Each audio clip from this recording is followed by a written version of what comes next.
1 hour into the funeral hymns, a lawyer's call warned me not to go home. I turned toward the doors and froze. The nurse who had pronounced my uncle dead was standing there, staring at me like a ghost. As she vanished, I realized two horrifying things: his death was no accident, and the family in the front pew might kill me to keep it quiet. My name is Abigail Price, and I am 32 years old. For the last decade, I have run the operations floor of Harbor Line Expeditions, managing fleet logistics, tide charts, and the temperamental diesel engines of our charter boats in Seabrook Landing. I know how to read a storm front moving in across the Atlantic before the radar even picks it up. I know how to steady a hull in choppy water. But sitting there in the third pew of the St. Jude's Chapel, surrounded by the suffocating scent of white lilies and the damp wool of mourning suits, I realized I had absolutely no idea how to navigate the waters I was currently drowning in. The funeral for my uncle, Reed Mercer, had been going on for 1 hour. The air in the chapel was thick, heavy with the humidity of a coastal summer and the collective, performative grief of a town that relied on my uncle's payroll. I sat sandwiched between the people who were supposed to be my family, yet I felt like a foreign object the body was trying to reject. To my left was my mother, Marilyn. To my right sat her husband, Martin Hale, and beside him, my half-brother, Dylan. They were a unified front of black silk and polished Italian leather, heads bowed in a synchronization that felt rehearsed. I was the outlier in my simple charcoal blazer, my hands engaging in a private act of violence against each other in my lap, in my right palm, sweating against the skin. I clutched a small object that I had refused to leave in my car. It was a brass key. It was old, tarnished to a dull brown, with a head shaped like a 4-leaf clover. It did not open the front door of Reed's estate, nor did it fit the ignition of any boat in our fleet. 3 months ago, Reed had pressed it into my hand while we stood on the end of the maintenance dock, watching a nor'easter roll in. He had closed my fingers over it, his grip surprisingly strong for a man who had looked so tired lately. "Keep this close, Abigail," he had said, his voice low enough to be lost under the crash of the waves. "You will know what it is for when the time comes. Until then, it stays between us. Now." He was in a mahogany box at the front of the room, and the priest was droning on about the tragedy of unforeseen accidents and the mysterious will of God. My jaw tightened. There was nothing mysterious about a fuel line rupture on a boat that had passed a safety inspection 2 weeks prior. There was nothing accidental about a man who could swim 3 miles in open water drowning in a calm bay because his heart allegedly just stopped. My phone vibrated against my thigh. I ignored it. The organ music swelled, a mournful, vibrating hum that rattled the stained glass windows. The phone vibrated again, a long, insistent buzz. I shifted slightly, glancing down at my clutch. The screen lit up through the mesh fabric. It was not a name I had saved. It was a local area code, but the number was unfamiliar. I should have let it go to voicemail. It was the middle of a funeral. The priest was lifting the censer, smoke curling toward the vaulted ceiling, but a cold prickle of instinct, the same instinct that told me when a winch cable was about to snap, made me reach for the device. I slid out of the pew. Marilyn's head snapped toward me, her eyes narrowing behind her veil. I gave a small, apologetic nod, mouthing the word bathroom, and slipped past the knees of the local city council members sitting behind us. The air in the vestibule was startlingly cold. The heavy oak doors cut off the sound of the organ, reducing the service to a muffled, rhythmic thrumming. I walked over to the stone wall near the entrance, where the shadows were deepest, and swiped the screen to answer. "This is Abigail," I whispered, my voice sounding ragged to my own ears. "Abigail," the voice on the other end was familiar, but it took me a second to place it, because I had never heard it sound this way. It was brittle, terrified, breathless. It was Jonas Klein, my uncle's personal lawyer for 40 years, a man who usually spoke with the slow, gravelly cadence of a person who billed by the minute. "Jonas," I asked, confused, "are you not inside? The service is halfway through." "Listen to me very carefully," Jonas said, He wasn't breathing right. It sounded like he had just run up a flight of stairs. Whatever you do not go home with your family after the service. Do not get in a car with Martin. Do not let Dylan drive you anywhere. My stomach dropped. What, Jonas? What is going on? I received a package this morning, he said, the words rushing out. It was sent by Reed, certified mail. The postmark is from the day before he died. The world seemed to tilt slightly on its axis. He sent you a letter. Not just a letter, Jonas hissed. He sent me proof. Abigail, the things in this envelope, they change everything. It isn't just a will. It is an indictment. It is something that will set this family on fire. I leaned back against the cold stone, trying to process the information. I don't understand. If he knew something was wrong, why didn't he tell me? He was trying to protect you, Jonas said. But he ran out of time. Listen to me. You need to come to my office. Immediately. Come alone. Take the back roads. Jonas, I can't just leave, I argued, glancing toward the chapel doors. We are in the middle of the funeral. Mom and Martin are expecting me to go to the wake at the house. If I disappear, if they know you are on the phone with me right now. Jonas cut me off, his voice dropping to a whisper that chilled my blood. They will not let you walk out of that church. Silence hung on the line, heavy and terrifying. Jonas was not a dramatic man. He was a creature of contracts and torts. For him to speak like this, to suggest that my stepfather and brother were capable of physical harm, meant the ground had shifted beneath us in a way I hadn't perceived. Okay, I breathed. Okay, I am coming. Hurry, he said. The line went dead. I lowered the phone, my hand trembling. The silence of the vestibule felt sudden and oppressive. I needed to breathe. I turned toward the main entrance of the chapel, intending to push open the heavy doors and get a lungful of the rainy salt air outside before I had to face the performance inside again. That was when I saw her. The heavy double doors to the outside were cracked open just a few inches, letting in a slice of gray, overcast light. Standing in that sliver of light, framed by the gloom of the storm, was a figure that did not belong. She was wearing navy blue scrubs. I froze. My breath caught in my throat. The woman was soaking wet. Her dark hair was plastered to her skull, water dripping from her chin onto the collar of her uniform. She looked exhausted, her eyes wide and rimmed with red, her chest heaving as if she had been running. I knew that face. I had seen it 3 weeks ago, illuminated by the harsh halogen floodlights of the Coast Guard dock at midnight. She was the nurse, the night shift nurse who had been on rotation when they pulled Reed's body from the water. She was the one who had looked at the monitor, then at Martin, and pronounced the time of death. She was the one who had signed the preliminary report citing cardiac arrest, shutting down the paramedics who wanted to keep trying CPR. She shouldn't be here. She definitely shouldn't know my name. But as I took a step forward, the floorboards creaked, and her head snapped up. Our eyes locked across the 10 feet of stone floor.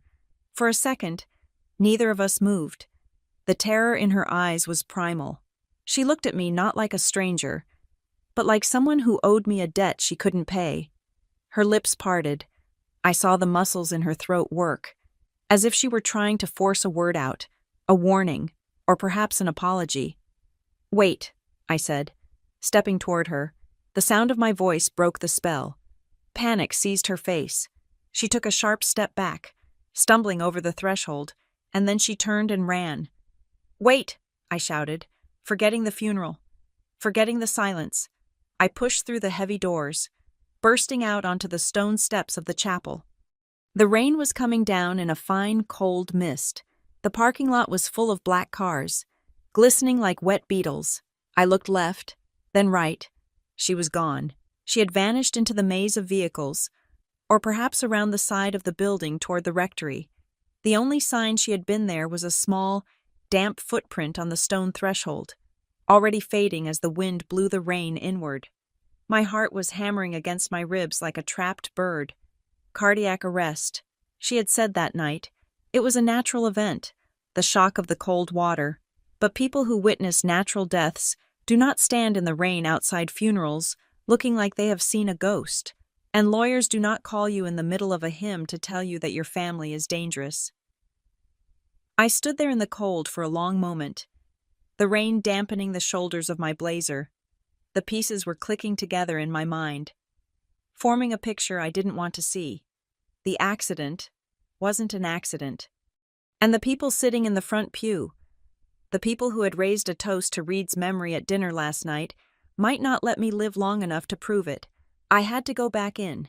If I ran now, without an excuse, it would look suspicious. I had to play the part.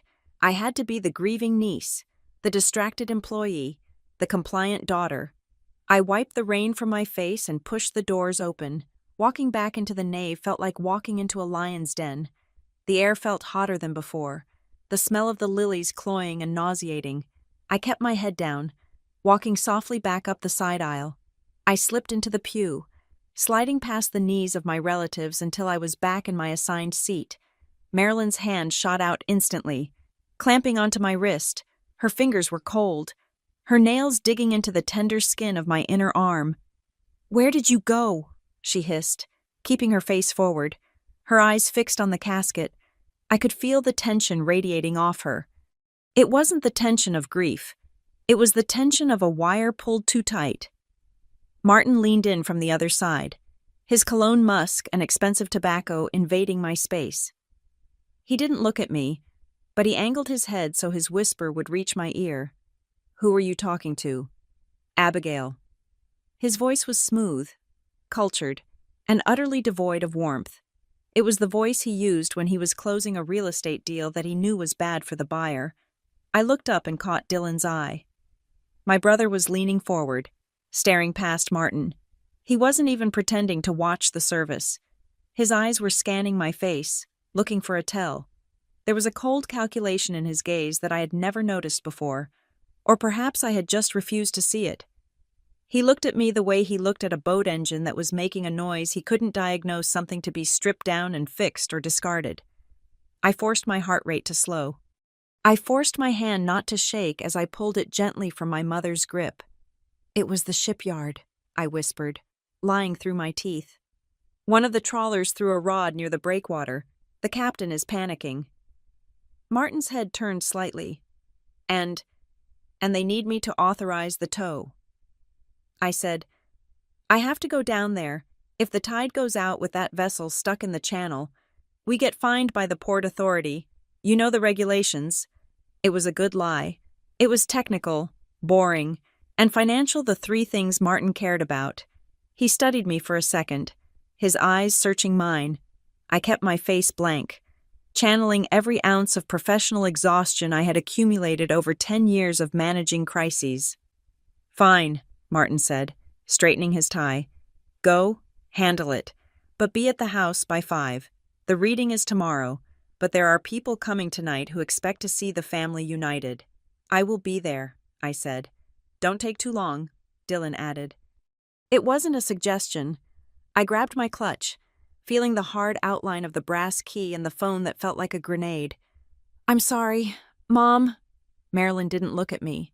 She just smoothed the skirt of her black dress, her face set in a mask of tragic beauty. "Just go, Abigail." I didn't wait for them to change their minds. I walked back down the aisle, my heels clicking softly on the stone, feeling 3 pairs of eyes burning a hole between my shoulder blades. I didn't run, though every nerve ending in my body was screaming at me to sprint. I walked with the purposeful stride of a manager heading to a job site. Once I hit the heavy doors, I pushed through and didn't stop. I bypassed my own sedan in the parking lot. It was too recognizable, and Martin paid the lease on it. Instead, I headed for the far corner of the lot, where Reed's old beige SUV was parked. He had left it to the company years ago for site visits, and I had the spare key on my ring.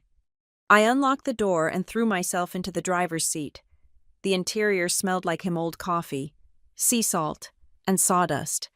Tears pricked my eyes, hot and sudden, but I blinked them away. I jammed the key into the ignition, and the engine roared to life with a familiar, rattling cough. I threw the car into reverse, spinning the wheel. As I peeled out of the church lot, tires crunching on the wet gravel, I looked in the rearview mirror. The church doors remained closed. No one had followed me out. Not yet. I turned onto the main road, heading away from the harbor, away from the estate, and toward the town center where Jonas Klein's office sat above a bakery on Bay Ridge Row. I drove fast, my hands gripping the wheel until my knuckles turned white. Every car that appeared in the rearview mirror made my pulse spike. Was that black sedan Martin's associate? Was that truck Dylan's? The town of Seabrook Landing flashed by the tourist shops with their pastel shutters. The nets hung out to dry, the gray Atlantic churning in the distance. It was the only home I had ever known. But as I sped through the rain-slicked streets, it felt like a stage set that was slowly collapsing around me. Reed was dead. The nurse was terrified. Jonas was in hiding, and I was driving a dead man's car toward a truth that I was terrified to learn. "Okay, Uncle Reed," I whispered to the empty passenger seat. "You told me to keep my eyes open. They are open now." I hit the gas, running the yellow light at the intersection, leaving the funeral and the family that wanted me dead in the rearview mirror. The windshield wipers of Reed's SUV slapped back and forth, a rhythmic metronome counting down the seconds as I drove away from the only family I had left. The road beneath the tires was familiar, a stretch of asphalt I had traveled 1,000 times. But today the landscape looked different. It was distorted by the rain and warped by the terrifying realization that the people I shared Sunday dinners with might be monsters. As I navigated the curves of the coastal highway, my mind drifted back to the man we had just buried, to everyone else in Seabrook Landing. Reed Mercer was a tycoon, the owner of Harbor Line Expeditions, the man who employed half the town and owned the other half. But to me, he was the only father figure who had ever stayed. I grew up on the docks. While other girls were learning ballet or piano, Reed was teaching me how to bleed a diesel fuel line and how to read the surface of the Atlantic like a newspaper. I was 10 years old the first time he let me take the wheel of the Kestrel, his favorite sloop. My hands were too small to grip the mahogany wheel properly, but he stood behind me, his large, calloused hands covering mine, guiding the bow into the swell. He never treated me like a child, and he certainly never treated me like a girl in a man's world. He taught me that the ocean did not care about your gender or your bank account. It only respected competence.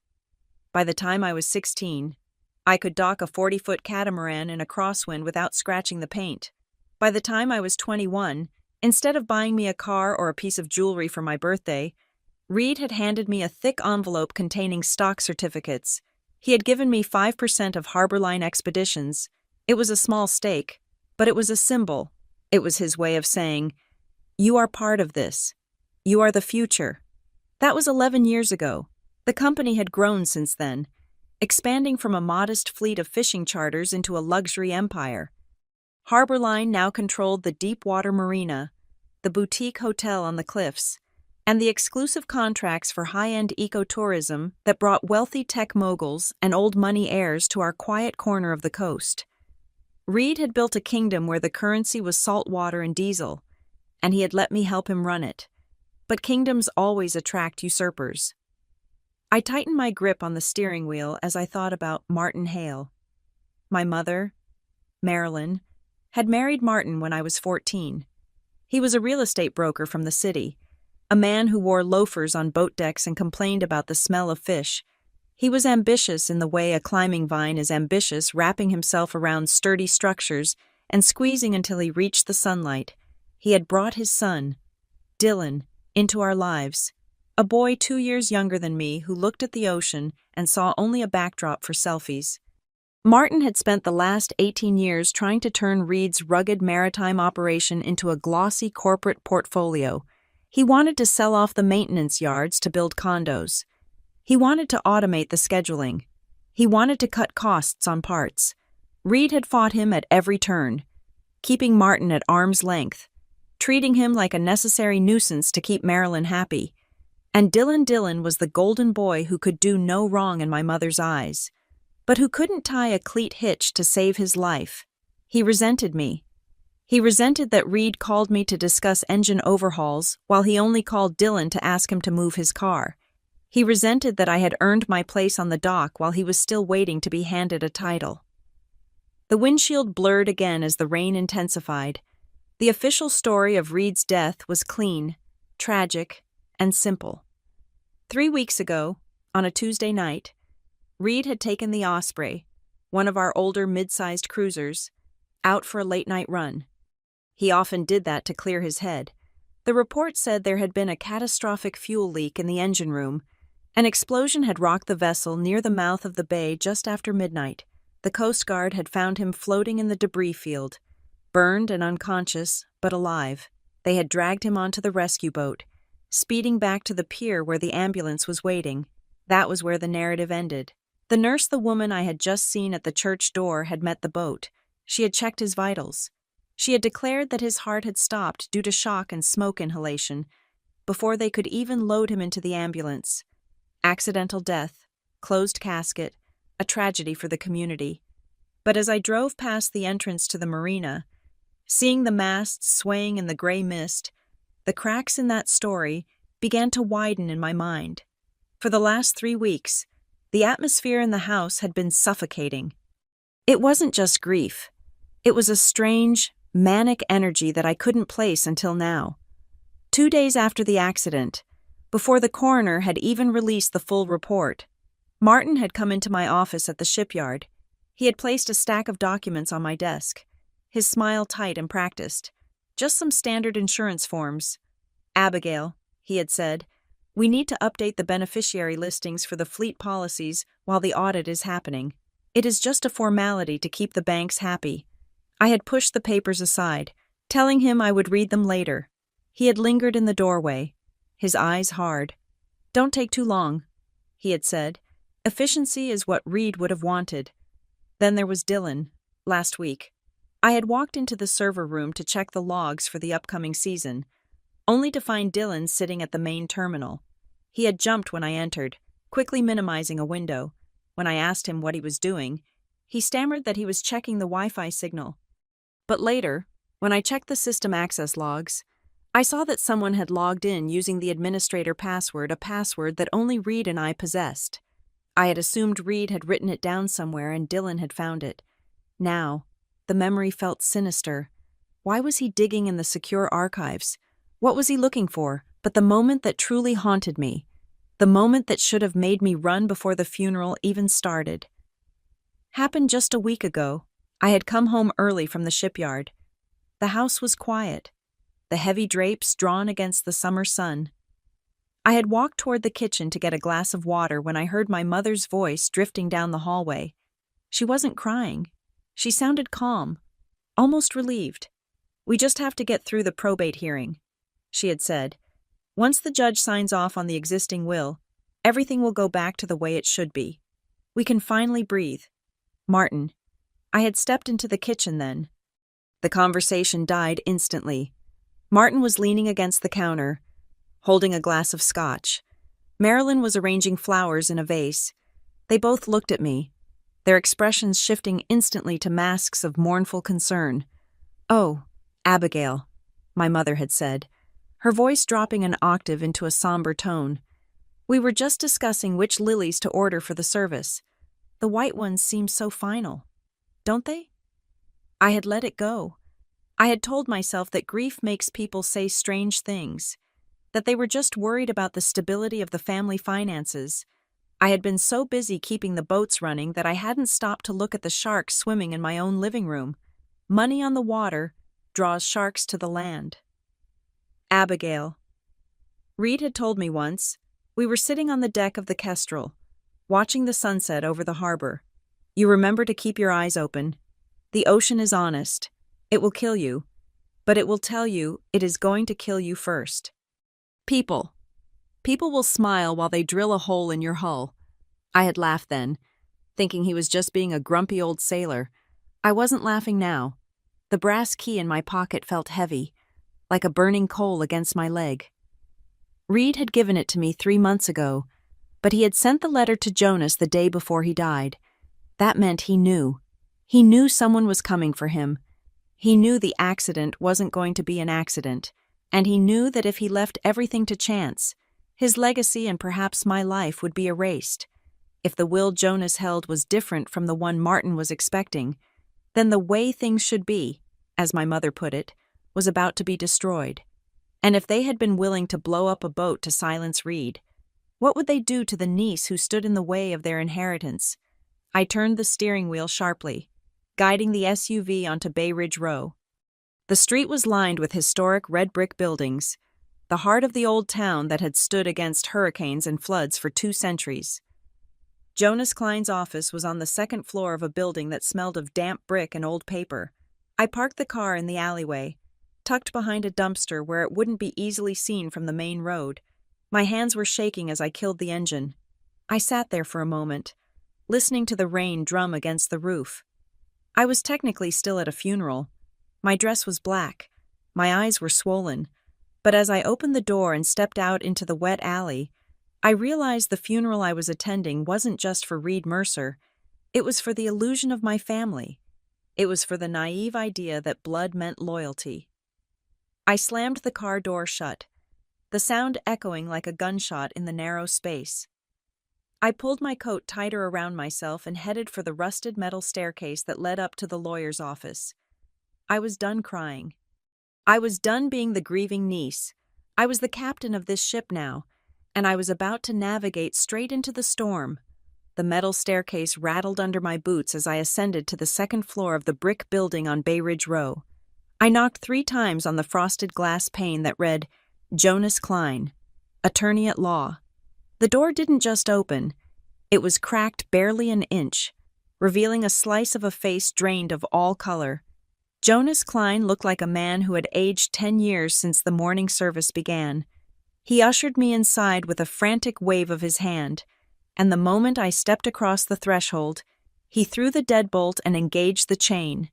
The office was dim, lit only by a green-shaded banker's lamp on the heavy oak desk. The air was stale, smelling of old coffee that had been sitting on a burner too long and the damp, sweet rot of wet paper. Jonas moved quickly to the window, pulling the heavy velvet drapes tight, plunging us into a gloom that felt more like a bunker than a law office. "Sit down, Abigail," he said. His voice was not the booming baritone I had known since childhood. It was thin and reedy. "And please, for the love of God, keep your voice down." I sat in the leather wingback chair opposite his desk. "Jonas, you are scaring me. What is in the envelope?" Jonas sat heavily in his squeaky swivel chair. He reached into his drawer and pulled out a large brown manila envelope. It was thick, the edges slightly battered. He placed it in the center of the desk as if it were a loaded weapon. "This arrived at my home address this morning," he said. "Not the office, my home. Reed sent it via certified mail with a signature requirement." He tapped the corner of the envelope with a trembling finger. "Look at the date stamp." I leaned forward. The black ink of the postmark was smudged but legible. It was dated 2 days before the explosion that killed him. "He knew," I whispered. "He knew he was going to die." "He knew he was in danger," Jonas corrected. "He gave me strict instructions in a voicemail he left the same day. He said, 'If I die in my sleep, burn it. If I die on the water, open it.'" Jonas looked me dead in the eye. "He died on the water." He slid the envelope toward me. My hands were shaking as I undid the metal clasp. Inside was a stack of papers and a small, silver USB drive. The first document was a handwritten letter on Harborline Expeditions letterhead. The handwriting was Reed's sharp, angular, and hurried. I began to read, "Abigail, if you are reading this, then my luck finally ran out. I am sorry I could not tell you this in person, but I needed you to have plausible deniability until the pieces were in place. You know the Osprey better than anyone. You know I had the fuel injection system overhauled last month. Martin insisted we use a new contractor from out of state, a firm called Apex Marine Solutions. He claimed they were cheaper and faster than our guys at the yard. I didn't trust it. 2 weeks ago, I took the Osprey out and pulled the deck plates myself. What I found was not incompetence. It was sabotage. I felt a cold chill run down my spine. I looked up at Jonas, then back at the letter.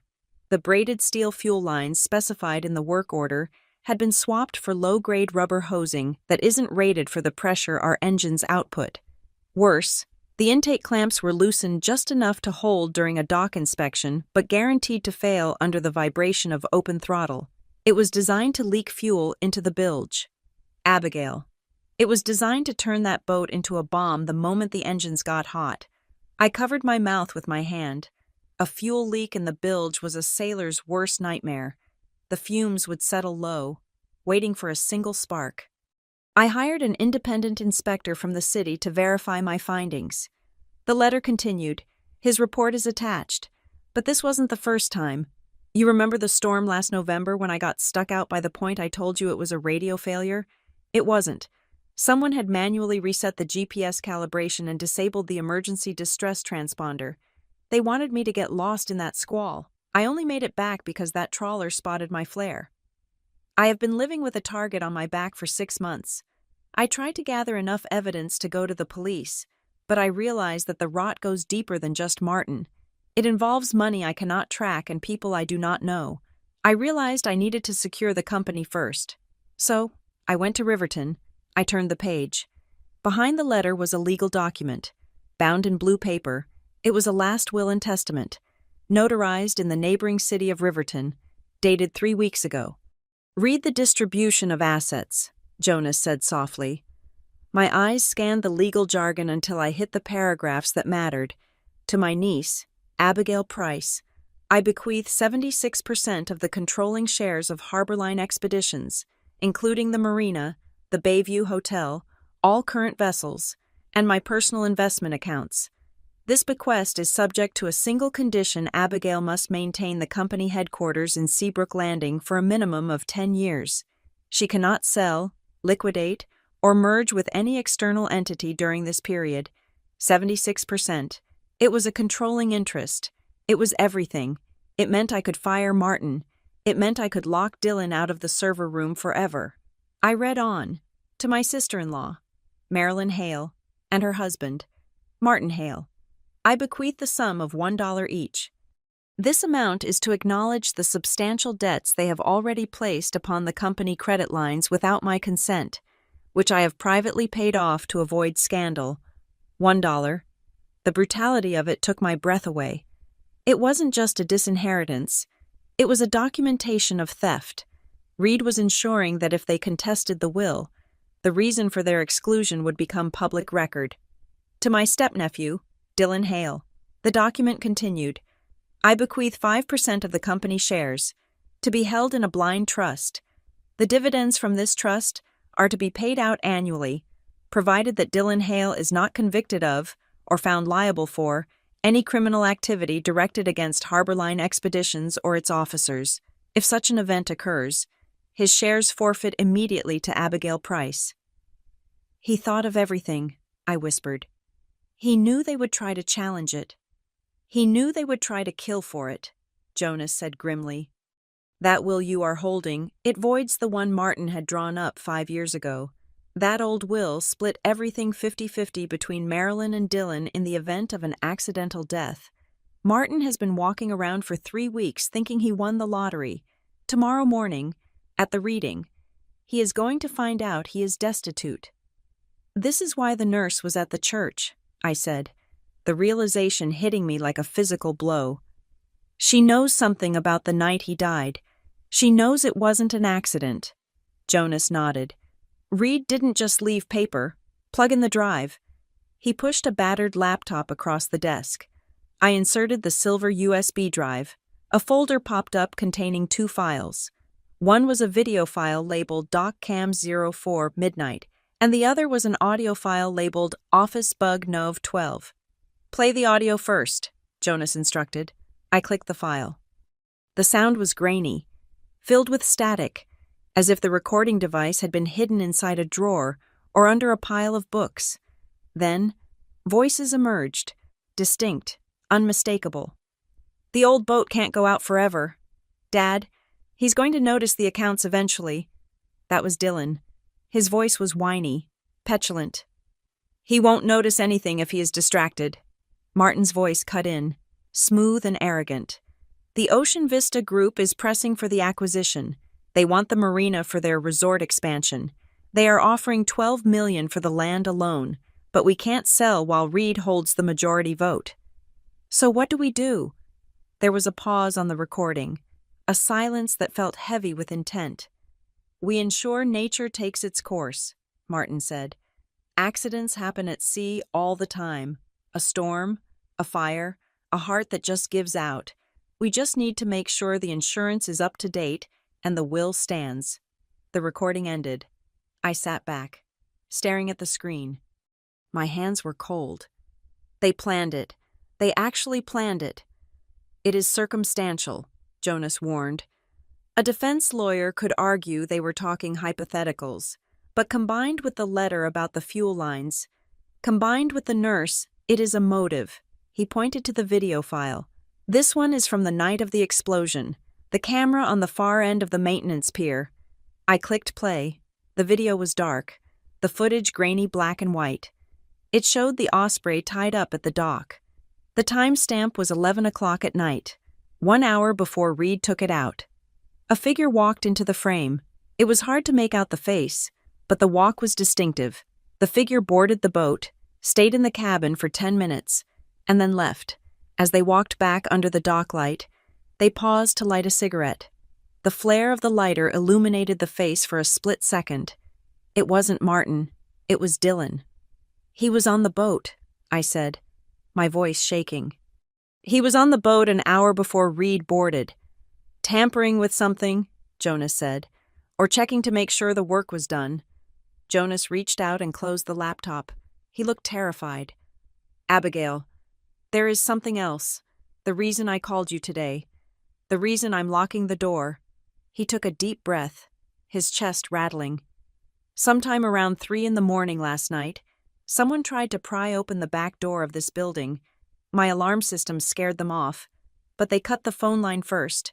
And then, at 8 this morning, right before I left for the funeral, my personal cell phone rang.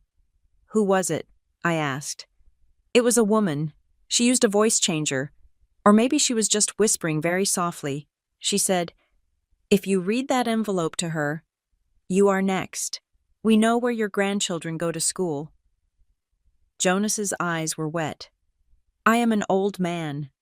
Abigail, I have been a lawyer for 40 years. I have dealt with contract disputes and zoning wars.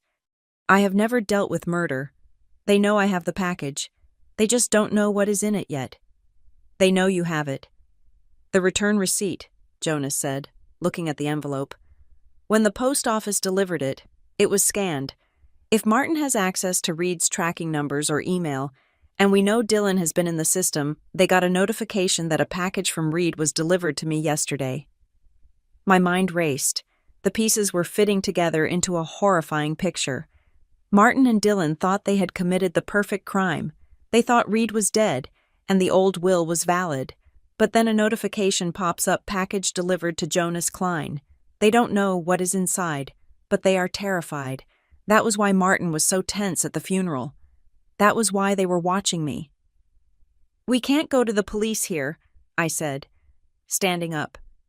Chief Miller plays golf with Martin every Sunday. If we hand this over to the local precinct, it will disappear before it hits the evidence locker. Exactly, Jonas said. That is why you need to take this. He shoved the envelope and the USB drive across the desk to me. I made copies of the documents, but you need to keep the originals, and you need to stay away from that house. Where am I supposed to go? I asked. If I don't show up for the reading tomorrow, they will know I am on to them. You have to go to the reading, Jonas said, his voice hardening. That is the trap. We have to spring the trap in public. If we do this in private, they will kill us both. We need to read this will in front of the bank representatives, the witnesses, the whole town. We need to drop the bomb when there are too many eyes for them to hide. He stood up and went to the window, peering through the crack in the drapes. But tonight, he turned back to me. Tonight you need to disappear. Do not go back to your apartment. Do not go to the main house. Find somewhere safe, somewhere they wouldn't think to look. I clutched the envelope to my chest. It felt heavy, radiating the heat of my uncle's final days. He had fought to get this to me. He had died ensuring I had the ammunition to fight back. "I know a place," I said, thinking of the one person in town who hated the Hales almost as much as I did right now. "But Jonas, what about you?" "I am going to sleep in my office with a shotgun on my lap," Jonas said with a grim smile that didn't reach his eyes. "Go, take the back stairs, and Abigail." I paused at the door. "Don't trust anyone who isn't in that envelope." I nodded, unlocked the door, and slipped out into the dark hallway. As I descended the metal stairs back into the rain-slicked alley, I checked my phone. 5 missed calls from Martin, 3 from my mother, and 1 text from Dylan. "Where are you?" "We are waiting." I deleted the thread. I wasn't the victim anymore. I was the executioner, and I was holding the axe in a manila envelope. But first, I had to survive the night. The plan was formed in the suffocating dimness of Jonas's office, amidst the smell of stale tobacco and fear. We both knew that the letter and the thumb drive were powerful. But in Seabrook Landing, power was a relative concept. Martin Hale played golf with the district attorney every Sunday morning. He sat on the board of the regional bank with the sheriff. If I walked into the police station with nothing but a dead man's letter and a grainy video, Martin would have a phone call made, and that evidence would vanish into a mislabeled file box before the sun went down. We needed something concrete. We needed something that connected the financial motive directly to the act of sabotage.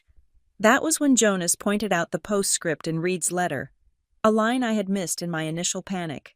"The safe in the study." Reed had written, "The one you think Martin removed when Marilyn renovated the kitchen, it is still there. He just built the wine cabinet over it. He thinks he is the only one who knows it exists, but I watched the contractors install the false back." I spent the rest of the evening in my car, parked in the shadow of a container crane at the edge of the shipyard, watching the rain lash against the windshield. I waited until my phone buzzed with a notification from the family group chat. It was Marilyn. "We are heading home to prepare for the reading tomorrow. Try to get some sleep. Abigail, we need to be united in the morning." I replied with a simple thumbs-up emoji, a digital lie to buy me time. I gave them 2 hours. I wanted them deep in their whiskey and their denial before I made my move. At 2 a.m, the rain had slowed to a drizzle, but the fog had rolled in thick off the Atlantic, blanketing the town in a spectral white haze. I drove Reed's SUV toward Harbor Crest Drive, the winding road that snaked up the cliffs where the wealthy of Seabrook Landing looked down on the people who worked for them. I killed the headlights a quarter mile from the driveway, letting the car roll to a stop on the soft shoulder of the service road that ran behind the estate. The house loomed out of the fog like a fortress. It was a sprawling Victorian monstrosity that Martin had modernized with too much glass and not enough soul. I knew this house better than I knew my own apartment. I knew that the third step on the back porch groaned if you put weight on the center. I knew that the motion sensor light on the garage had a blind spot if you hugged the hydrangea bushes. And I knew that Martin, in his arrogance, rarely set the perimeter alarm because he believed his name alone was protection enough. I slipped through the wet grass, my boots making no sound on the sodden earth. The brass key Reed had given me was slippery in my sweating palm. It wasn't for the front door, and it wasn't for the safe. It was for the side door of the detached garage, the one Reed used to use when he wanted to sneak out for a smoke without Marilyn catching him. I reached the door and held my breath. If Martin had changed this lock, my plan was dead. I slid the key into the cylinder. It met a little resistance, then turned with a heavy, satisfying clunk. I was inside. The smell hit me first: gasoline, potting soil, and the sharp tang of expensive car wax. I moved through the garage, navigating by memory around the shapes of Martin's collection, a vintage Porsche he never drove, a golf cart, and Dylan's jet skis. I reached the connecting door that led to the mudroom. It was unlocked. Martin's arrogance again. The house was silent. But it wasn't a peaceful silence. It felt like the held breath of a predator. The only sound was the hum of the refrigerator and the rhythmic ticking of the grandfather clock in the foyer. I removed my boots, moving in my socks across the cold tile of the kitchen and onto the plush carpet of the hallway. I crept past the staircase, Above me, on the second floor, were the bedrooms. I imagined Martin and Marilyn sleeping in their four-poster bed, dreaming of the money they thought they had secured. The thought made bile rise in my throat. I slipped into the study. It was Martin's sanctuary. The room smelled of leather, scotch, and secrets. The heavy velvet curtains were drawn, blocking out the moonlight. I pulled a small penlight from my pocket, clamping it between my teeth to keep the beam focused and low. There it was. The custom-built walnut wine cabinet that took up the entire north wall. Rows of expensive reds and whites were illuminated by soft, recessed lighting that I carefully clicked off before touching anything. Reed's letter had been specific. Bottom shelf, third rack from the left, there is a pressure latch behind the magnum of Cabernet. I knelt, my knees popping softly. I moved the heavy bottle aside. My fingers probed the dark wood backing until I felt a small indentation. I pressed it. There was a soft pneumatic hiss, and a section of the cabinet's false back swung inward, revealing the cold steel face of a wall safe. My heart hammered against my ribs. I had found the door, but I still needed the key. Not a physical key, but a digital one. The keypad glowed with a faint blue light. I tried Martin's birthday. Error. I tried Marilyn's birthday. Error. I tried the date of their wedding. Error. I wiped my clammy hands on my jeans. Reed had said, "He thinks he is the only one who knows it exists." But Martin was a narcissist. He wouldn't use a random number. He would use something that marked a victory, something that signified his ownership of this life. I thought about the day Reed had officially stepped back from daily operations. The day Martin thought he had finally won control, even though Reed retained the shares. It was July 12th, 4 years ago. I typed in 0712. The lock beeped, a harsh sound in the quiet room, and the handle turned. I pulled the heavy steel door open. It wasn't empty. It was stuffed to the brim. I pulled out a thick stack of folders. I sat on the floor, shining my penlight on the documents, and felt the blood drain from my face. The first file was a loan agreement, not a business loan, but a personal one, taken out against the equity of the house and illegally against the future earnings of Harborline. The lender wasn't a bank. It was a private equity firm based in the Caymans, with interest rates that screamed loan shark. Martin was broke. The fancy cars, the country club memberships, the renovations, it was all a facade built on debt that was coming due. I grabbed my phone and started snapping photos, my hands trembling, page after page of financial ruin, and then I found the emails. They were printed out, likely so Martin could analyze them offline. They were correspondence between Martin and a woman named Eleanor Vance, the vice president of acquisitions for Ocean Vista Holdings. Subject: transition strategy. Date 2 months ago. Martin, the board is getting impatient. We cannot move forward with the resort development until the waterfront property is unencumbered. You assured us that the obstacle would be removed by the end of the quarter. If Mercer is still breathing and holding those shares by August 1st, the deal is off. Response from Martin. Do not worry about Mercer. The obstacle is temporary. We are handling the logistics. Prepare the buyout contract for the morning after the funeral. I felt sick. The obstacle. They didn't even use his name. To them, my uncle was just a zoning issue to be corrected. I shoved the papers back into the safe, but my hand brushed against something hard and metallic, tucked in the very back. It was a small black hard drive labeled Security, Archive. Next to it lay a small metal tin. I opened the tin. Inside sat a cheap, prepaid burner phone. I picked it up. It was warm. It was plugged into a portable battery pack, kept alive and charged inside the safe. Martin was keeping it active, likely to ensure no messages were missed during the cleanup phase. I pressed the home button. No passcode. I opened the messaging app. There was only one conversation thread, titled Dockside Project. The participants were unlabeled, but the context made them sickeningly obvious. Sender A. Martin, the inspection is scheduled for Tuesday. Make sure the swap is done by Monday night. Sender B. Dillon, I am on it. The old man suspects nothing. He thinks I am finally taking an interest in maintenance. Sender C. Marilyn, just be careful. If he sees you near the engine room, say you are looking for a lost earring of mine. I scrolled down to the date of the explosion. Sender B. It is done. The line is scored. 1 hour of running time, and the heat will do the rest. Sender. A good? Go to the bar. Be seen. Make sure you are on camera somewhere else when it happens. And then, the most recent message, sent just yesterday. It was from a number I didn't recognize. Likely a contact for the cleanup crew or perhaps the saboteur at the maintenance firm. It was a single line of text, followed by 4 Chinese characters. The audit is clean.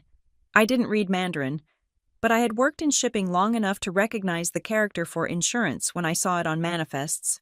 Insurance? They had bet everything on this.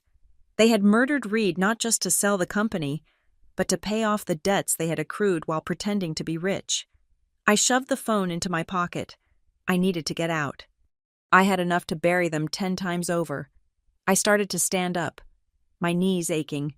Suddenly, headlights swept across the sheer curtains of the window, illuminating the room in a wash of blinding white light. I froze. The sound of tires crushing gravel on the driveway was loud and close. Someone was home, but Martin and Marilyn were upstairs asleep. I heard the heavy rumble of a truck engine, followed by the aggressive thumping of bass from a stereo. Dylan. I had forgotten that Dylan often stayed out until 4 in the morning, playing poker at the casino across the county line. The garage door rumbled open, directly beneath the floor I was standing on. The vibration traveled up through my feet. I heard the truck door slam, then the heavy footsteps stomping up the stairs from the mudroom. I couldn't go out the way I came. He was blocking my exit. I scanned the room frantically, the heavy oak desk. It was my only option. I scrambled into the knee well of the massive desk, curling my body into a tight ball, pulling my knees to my chest. I killed the pen light and shoved it into my pocket. The door to the study swung open. The overhead light flicked on. I stopped breathing.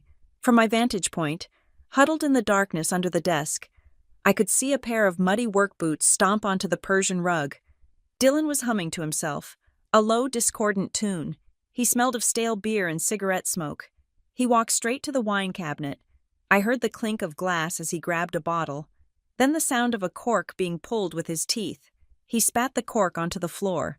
It rolled until it hit the leg of the desk, inches from my face. He took a long, glugging swig. "Celebrate good times," he muttered. His voice slurred. "Come on, let's celebrate." He walked around the desk. I pressed my hand over my mouth. My eyes squeezed shut. If he sat down, if he pulled the chair in, his legs would bump into mine. But he didn't sit. He stopped at the side of the desk, right above where I was hiding. I heard the sound of a drawer sliding open, the drawer directly above my head. There was a metallic clack-clack. I knew that sound. It was the slide of a semi-automatic pistol being racked back to check the chamber.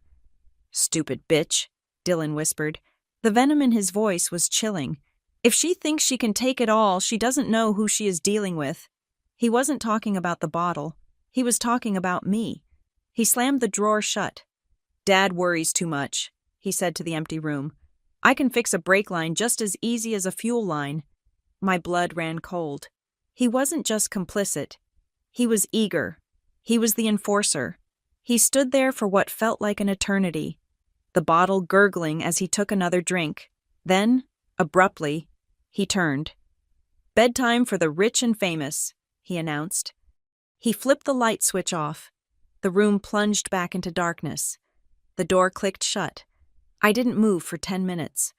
I lay there on the floor, listening to his footsteps fade up the stairs, listening to the house settle, listening to the frantic pounding of my own heart.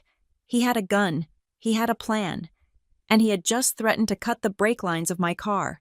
I crawled out from under the desk, my limbs stiff and shaking. I didn't dare go back to the safe to organize the papers. I left them as they were. I still had the photos on the cloud, and I had the burner phone in my pocket. That was enough. I crept back through the house, every shadow looking like Dylan with a gun.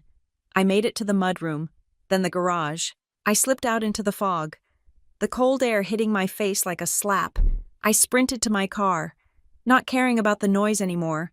I fumbled the keys, dropped them in the mud, snatched them up, and threw myself into the driver's seat. As I sped away from Harbor Crest Drive, Watching the dark house disappear in the rearview mirror, the reality of the situation crashed down on me. Jonas had been worried about a legal battle. Reed had been worried about corporate espionage. But as I felt the weight of the burner phone against my hip, I realized they were both wrong. This wasn't a white-collar crime anymore. These people had crossed a line from which there was no return. They had killed their own blood for money. And tonight, in that dark room, I had heard the promise that they would do it again without hesitation. I wasn't just fighting for a company. I was fighting for my life. The digital clock on the dashboard read 4 a.m. when I pulled up to the converted warehouse district on the north side of town. My hands were still shaking from the encounter in Martin's study, and the adrenaline that had fueled my escape was beginning to curdle into a cold, hard dread. I wasn't going back to my apartment. Martin paid the rent on that place, which meant he likely had a key. I wasn't going to the main house, obviously. There was only one place left where the locks were changed weekly, and the Wi-Fi was encrypted to military standards. Micah Rhodes lived on the top floor of a retrofitted grain silo that overlooked the industrial shipping channel. We had been friends since the days when we were the only 2 kids in high school who preferred circuit boards and engine schematics to football games. Micah had grown up to become a freelance sound engineer and a security consultant for high-net-worth individuals who were paranoid about their privacy. I buzzed his intercom. There was no answer. I buzzed it again. 3 short bursts. A code we had used since we were teenagers, sneaking out to the arcade. The speaker crackled. "Abby, it is 4 a.m. Let me in." "Micah," I said into the speaker, my voice cracking. "I have a burner phone, a stolen hard drive, and I think my stepfather is going to kill me." The buzzer sounded immediately, a long, harsh tone that unlocked the heavy steel door. 5 minutes later, I was sitting on Micah's sprawling leather sofa, watching him pace back and forth across his living room. The room was a chaotic blend of high-tech and bachelor squalor servers humming in a cooling rack in the corner, empty energy drink cans on the coffee table, and a wall of monitors displaying audio waveforms. I had laid everything out on his coffee table. The letter from Reed, the USB drive Jonas had given me, the burner phone I had taken from the safe, and the photos I had uploaded to the cloud of the emails between Martin and Ocean Vista Holdings. Micah picked up the burner phone with a pair of tweezers he had grabbed from his workbench. He looked at the screen, scrolling through the text thread I had read in the garage. His face, usually animated and sarcastic, was pale and slack. "This isn't just leverage, Abby," Micah said, looking up at me. "This is a confession. 1 hour of running time and the heat will do the rest. That is premeditated murder. They are talking about the fuel line." "I know," I said, wrapping my hands around the mug of tea he had made me. "But the local police won't touch it. Chief Miller is the one who signed off on the accident report without even looking at the boat. If I take this to him, Martin will know within 5 minutes." Micah dropped the phone back onto the table as if it were radioactive. "You can't go to the cops. You are right. But we can't sit on this either. Martin expects you at the will reading in 6 hours. If you walk in there and he suspects you know, he won't wait for a sea accident. He will just arrange a car crash." He walked over to his server rack and started typing furiously on a keyboard. "We need to go higher. Federal. But not FBI. They take too long to mobilize for a white-collar case unless there is a body count, and officially, Reed's death is accidental." "So who?" I asked. "The CIU," Micah said, hitting enter. "Coastal Investigation Unit. They are a federal task force that handles maritime insurance fraud and port crimes. They are aggressive, and they hate local corruption because it messes with interstate commerce." He spun his chair around. "I did some work for them last year, recovering data from a waterlogged black box on a container ship. I know an agent, Lena Hart. She is tough, she is smart, and she doesn't play golf with anyone." 45 minutes later, as the sun began to bleed a bruise-colored light over the horizon, we were sitting in a booth at the back of the Rusty Anchor, a diner near the fishing docks that opened at 5 for the trawler cruise. It smelled of bacon grease and diesel fuel. Agent Lena Hart did not look like a Fed. She looked like a long-haul trucker who had just showered. She wore a faded denim jacket, cargo pants, and boots that had seen serious work, but her eyes were sharp, scanning the room before she even looked at us. She didn't order coffee. She just sat down and looked at the tablet Micah had handed her. She spent 20 minutes in silence. She listened to the audio of Martin and Dylan discussing the accident. She read the letter from Reed. She scrolled through the photos of the loan shark agreements and the Ocean Vista emails. Finally, she put the tablet down and looked at me. Her expression was unreadable, which was somehow more comforting than pity. "You are Abigail Price," she stated. "Yes. And you understand that what you have brought me is a map of a conspiracy to commit capital murder, wire fraud, and insurance fraud involving a sum of likely over $10 million. "I do," I said. "I just want them stopped. I want them to pay for what they did to Reed." Hart leaned forward, lowering her voice. "Here is the problem. Ms. Price, we have a letter from a dead man claiming sabotage. We have a recording of two men talking vaguely about the old boat and nature taking its course. We have a burner phone that shows intent, but doesn't explicitly name the victim. A good defense attorney and Martin Hale will hire the best will argue that the texts were about an old vessel they planned to scuttle for scrap, not the boat Reed was on. They will argue the audio is taken out of context. They tampered with the fuel line," I insisted. "Reed hired an inspector." "And where is that inspector?" Hart asked. "Is he willing to testify? Or did Martin pay him off too, or threaten him?" I fell silent. I hadn't thought of that. "To make this stick," Hart continued, tapping the table with a fingernail. "To put them away for life so they can't hurt you or anyone else. We need them to panic. We need them to confirm the details of the murder itself. We need them to say, in their own words, that they killed Reed Mercer on that specific night." "How do we do that?" Micah asked. "By letting them think they have won," Hart said, turning her gaze to me. "You have to go to that will reading today. Abigail, you have to walk in there, sit next to your mother and your brother, and act like you are defeated. You have to let them believe the old will is valid, or that you are too stupid to understand what is happening. If they think they are safe, they will get sloppy. They will talk. I don't know if I can sit next to them and not scream," I said honestly. "You have to," Hart said. "Because if you tip your hand too early, they will destroy the physical evidence. The boat is already gone. The burner phone helps. But I need more." Micah cleared his throat. "I can get you more." Hart looked at him. "How?" "Dylan drives a Ford F-150. Micah said. "He treats it like his office. He takes calls in it. He has conversations with Martin in it because they think the cab of a truck is a private space. I can bug it." Hart's eyes narrowed. "I cannot authorize a wiretap without a warrant, and I cannot get a warrant based on this evidence in under 24 hours. If you plant a device, it is inadmissible in court if I order you to do it." "You aren't ordering me," Micah said, holding her gaze. "I am a private citizen concerned about my friend's safety. If I happen to record a confession while testing my own audio equipment, and then I happen to turn it over to federal authorities."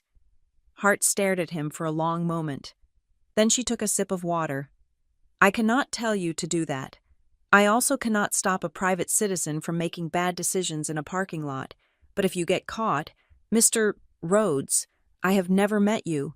"I won't get caught," Micah said. "Fine," Hart said, standing up. "Abigail, you go to the reading, act normal. Micah, do whatever it is you are going to do. But do not engage them. If you get actionable intelligence, send it to the encrypted Dropbox I will provide. Once we have a smoking gun, something that links them undeniably to the act of sabotage, we move in." She dropped a $20 bill on the table and walked out. The rest of the day was a blur of terrified acting. I went to the reading. I sat there while the lawyer read the preliminary clauses. I watched Martin smirk. I watched Dylan slouch in his chair, looking bored. I played the part of the grieving, overwhelmed niece. I didn't scream. I didn't vomit. I just held the image of Reed's face in my mind and waited for nightfall. At 9 o'clock that night, Dylan's truck was parked outside the Buoy, a dive bar on the edge of the marina where the locals went to drink cheap beer. It was the perfect cover. The lot was dark, filled with gravel and potholes, lit only by a flickering sodium lamp. I sat in Micah's dark sedan across the street, my heart hammering in my throat. Micah was already out of the car. He was dressed in black coveralls, carrying a mechanic's creeper and a toolbox, looking for all the world like someone coming to fix a breakdown. I watched through binoculars as he slid under the massive chassis of Dylan's lifted truck. "Come on, Micah," I whispered. "Hurry." The device he was planting was a high-fidelity audio transmitter, smaller than a matchbox, with a magnetic back. It was designed to stick to the frame rail, directly under the passenger cabin. It would pick up any conversation inside the truck through the floorboards. A minute passed, then 2. The door to the bar swung open. My breath hitched. A group of men stumbled out, laughing loudly. Dylan was in the center of them. He was wearing a baseball cap and laughing at something one of the fishermen had said. "Micah, get out," I hissed at the windshield. Though he couldn't hear me, Dylan was walking toward the truck. He was fumbling for his keys. I saw movement under the truck. Micah rolled out from the far side, shielding himself behind the rear tire of the vehicle parked next to Dylan's. He stayed low, blending into the shadows. Dylan unlocked the truck. He climbed in, slamming the heavy door. The engine roared to life. He sat there for a moment, revving it, then peeled out of the lot, spraying gravel. Micah waited until the taillights disappeared around the corner before standing up. He walked calmly back to my car, tossed the creeper in the back seat, and climbed in. He was sweating, his face streaked with grease. "Did you get it?" I asked. "It is live," he said, pulling a tablet from his bag. "Let's see what he has to say." We drove back to Micah's apartment in silence, the tablet glowing between us. The audio feed was clear, transmitted over the cellular network. At first, it was just the radio playing classic rock and the hum of the tires. Then, the truck slowed down. We heard a door open and close. Someone else got in. "You are late," Martin's voice came through the speakers, sharp and irritated. "Relax, Dad," Dylan replied. "I was just showing face, like you said, keeping things normal." "Nothing is normal until that money is in the offshore account," Martin snapped. "Did you deal with the logs?" "I deleted the radio logs from the server this morning," Dylan said, "and I swapped the maintenance records in the filing cabinet. If anyone looks, the Osprey was inspected 3 months ago by our usual guys, and they found nothing." My hand flew to my mouth. "What about the papers?" Martin asked. "The fake certification for the fuel line." "I burned them," Dylan said. "Ashes in the wind, just like the boat." Micah and I looked at each other. This was it. "Good," Martin said. "And the nurse Pike?" "She is spooked," Dylan said, his voice dropping. "I saw her at the grocery store. She looks like she hasn't slept in a week. She knows we paid off the doctor to change the time of death." "She took the money," Martin said coldly. "She is complicit. She won't talk. If she does, she goes down with us. Just keep an eye on her. If she looks like she's going to crack, we handle it. Like we handled Reed." Dylan laughed. A cruel, ugly sound. "Man, that fireball was beautiful. I didn't think a little rubber hose could make such a big boom." Micah hit the record button, saving the clip, then immediately encrypted it and sent it to the Dropbox address Hart had given us. "We have them," Micah whispered. "We have them on tape discussing the fuel line, the fake records, the nurse, and the payoff." I stared at the waveform on the screen, the visual representation of my brother's voice admitting to murder. "Is it enough?" "It is a confession," Micah said. "But Hart wanted undeniable. She wanted them to panic. This is just them being arrogant." My phone buzzed. It was a text from Hart. "She must have been listening to the live feed too. Good work. We have probable cause. But Martin is smart. He will claim Dylan is just bragging, making things up to impress him. He will claim he was just playing along to manage his son. We need one more thing. What I typed back. We need to catch them in the act of the transaction. Hart replied, We need to catch them trying to move the money or destroy the last piece of evidence. The will reading tomorrow is going to be the trigger. Jonas is going to read the new will. When he does, they are going to realize the game is up. That is when they will run. That is when we take them. I looked at Micah. The will reading. Jonas said we have to do it in public. It is going to be a bloodbath, Micah said grimly. No, I said, feeling a cold resolve settle over me. It is going to be a funeral, but this time, we are burying them. I stood up. I need to get ready. Tomorrow, I have to walk into that bank and destroy my family. The conference room at Seabrook Trust and Savings was designed to intimidate. It was a cavernous space on the third floor, paneled in dark mahogany that smelled of lemon polish and old money. One entire wall was floor-to-ceiling glass, offering a panoramic view of the harbor below the very empire my family was currently fighting over. From here, the boats looked like toys, and the people on the docks were nothing but ants. Over 50 people had squeezed into the room. It was standing room only. The bank had provided rows of folding chairs, but they were filled within minutes by distant cousins I hadn't seen in a decade, weathered fishing captains who had worked for Reed since the 80s, and the administrative staff from the Harbor Line office who looked terrified to be away from their desks. In the back corner, leaning against a fake ficus tree, stood 2 lawyers in sharp gray suits, the representatives from Ocean Vista Holdings. They looked like sharks circling a drop of blood in the water. I sat in the back row, as far away from the main table as possible without leaving the room. Micah was next to me, his laptop bag resting on his knees. He looked calm, but I could see the muscle in his jaw jumping. Just breathe, he whispered, nudging my elbow. Wait for the signal. At the front of the room, seated at the head of a long, polished oak table, was Jonas. He looked exhausted. His skin was the color of parchment, and his hands trembled slightly as he organized a stack of files. But his eyes were clear. He looked like a captain preparing to steer a ship directly into an iceberg.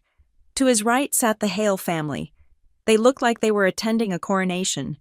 Marilyn was wearing a black dress that cost more than my car, her hair coiffed into a perfect, tragic helmet. Martin sat in the center, checking his watch every 30 seconds, projecting an air of impatient authority. Dylan was on the end, wearing dark sunglasses indoors, leaning back in his chair with one leg crossed over the other, tapping his foot. They didn't look at me. To them, I was already a ghost. I was just a formality they had to endure before the wire transfer cleared. "Ladies and gentlemen," Jonas said, his voice surprisingly strong without a microphone, "thank you for coming. We are here to read the last will and testament of Reed Thomas Mercer." The room went silent. The only sound was the hum of the air conditioning and the distant cry of a seagull through the glass. Jonas put on his reading glasses. He cleared his throat. "I will skip the preamble regarding burial wishes, as those have been carried out," Jonas said. "We will move directly to the disposition of assets." Martin shifted in his seat, straightening his tie. He shot a quick, confident glance at the Ocean Vista lawyers in the corner. "First," Jonas read, "to the Seabrook Maritime Preservation Society, I leave the sum of $50,000 for the maintenance of the historic lighthouse." A murmur of approval rippled through the captains. Martin rolled his eyes. "To my longtime office manager, Mrs. Higgins, I leave the sum of $20,000 and my thanks for 30 years of patience." Mrs. Higgins, sitting 2 rows ahead of me, sobbed quietly into a tissue. Jonas paused. He took a sip of water. He looked directly at Martin, then at Marilyn. "To my former sister-in-law, Marilyn Hale, and her current husband, Martin Hale." Martin leaned forward, a small, gracious smile forming on his lips. He was ready to accept the kingdom. "I leave the sum of $1 each." The silence that followed was absolute. It was a vacuum, sucking the air out of the room. Then, the whisper started, a low, confused rumble that swept through the crowd like a wave. Martin's smile froze. It didn't drop. It just calcified on his face, looking grotesque. Marilyn's hand flew to her throat, her face draining of blood until she looked like a wax statue. "Excuse me," Martin said, his voice loud in the quiet room. "I think you misread that. Jonas." Jonas didn't look up. He continued reading, his voice hard as iron. "I leave them $1 each, to acknowledge the substantial debts they have already placed upon the company credit lines without my consent or knowledge. I have paid these debts privately to avoid scandal, and I consider this their final settlement." The room erupted. "Debts," someone whispered loudly. "I thought they were rich." Martin gripped the arms of his chair so hard, I thought the wood would splinter. "This is a joke," he hissed. "This is some kind of sick joke." Dylan pulled his sunglasses off. His eyes were wide, darting around the room. "No way," he muttered. "No freaking way." Jonas raised a hand for silence. "I am not finished." He looked at Dylan. "To my step-nephew, Dylan Hale, I leave 5% of the shares in Harborline Expeditions." Dylan slumped, letting out a breath. "Okay, 5%. That is something." "These shares," Jonas continued, raising his voice over the murmur, "are to be placed in a blind trust. They will be released to Dylan Hale only on the condition that he is never convicted of, or found civilly liable for, any criminal activity directed against the company, its vessels, or its officers." Dylan froze. He looked at Martin. The color was rising in his neck, a blotchy, angry red. "And finally," Jonas said, turning the page, "to my niece, Abigail Price." I felt every eye in the room turn to me. I sat up straighter, gripping my hands together to stop them from shaking. "I leave the remaining 76% of Harborline Expeditions. This includes the Marina, the Bayview Hotel, the fleet, and all personal investment accounts." "What?" Martin shot out of his chair. It fell backward with a loud crash. Jonas ignored him. "This bequest comes with a note from the deceased, to Abigail, the only person I trust not to sell the soul of this company for the markup price offered by a resort conglomerate." The Ocean Vista lawyers exchanged a look, picked up their briefcases, and quietly started moving toward the door. Martin saw them leaving. Panic, raw and ugly, twisted his face. He lunged toward the table, slamming his hand down on the leather folder. "This is a forgery!" he screamed, spit flying from his lips. "Reed never wrote this. You forged it. Jonas, you and that ungrateful little bitch cooked this up." "Sit down, Martin," Jonas said calmly. "I want to see the real will," Martin roared. "The one from 5 years ago, the one that was filed." "That will was revoked," Jonas said. Reaching into his bag, he pulled out the handwritten letter and the notary log. "This will was drafted 3 weeks ago in Riverton. Here is the video of Reed signing it, notarized by the state." Jonas held up a tablet, but he didn't need to play it. The existence of the video was enough. The bank representatives were nodding. The validity was undeniable. Martin looked around the room, his chest heaving. He looked at the captains, who were staring at him with open hostility. He looked at Marilyn, who was staring at the floor. He looked at Dylan. "She killed him!"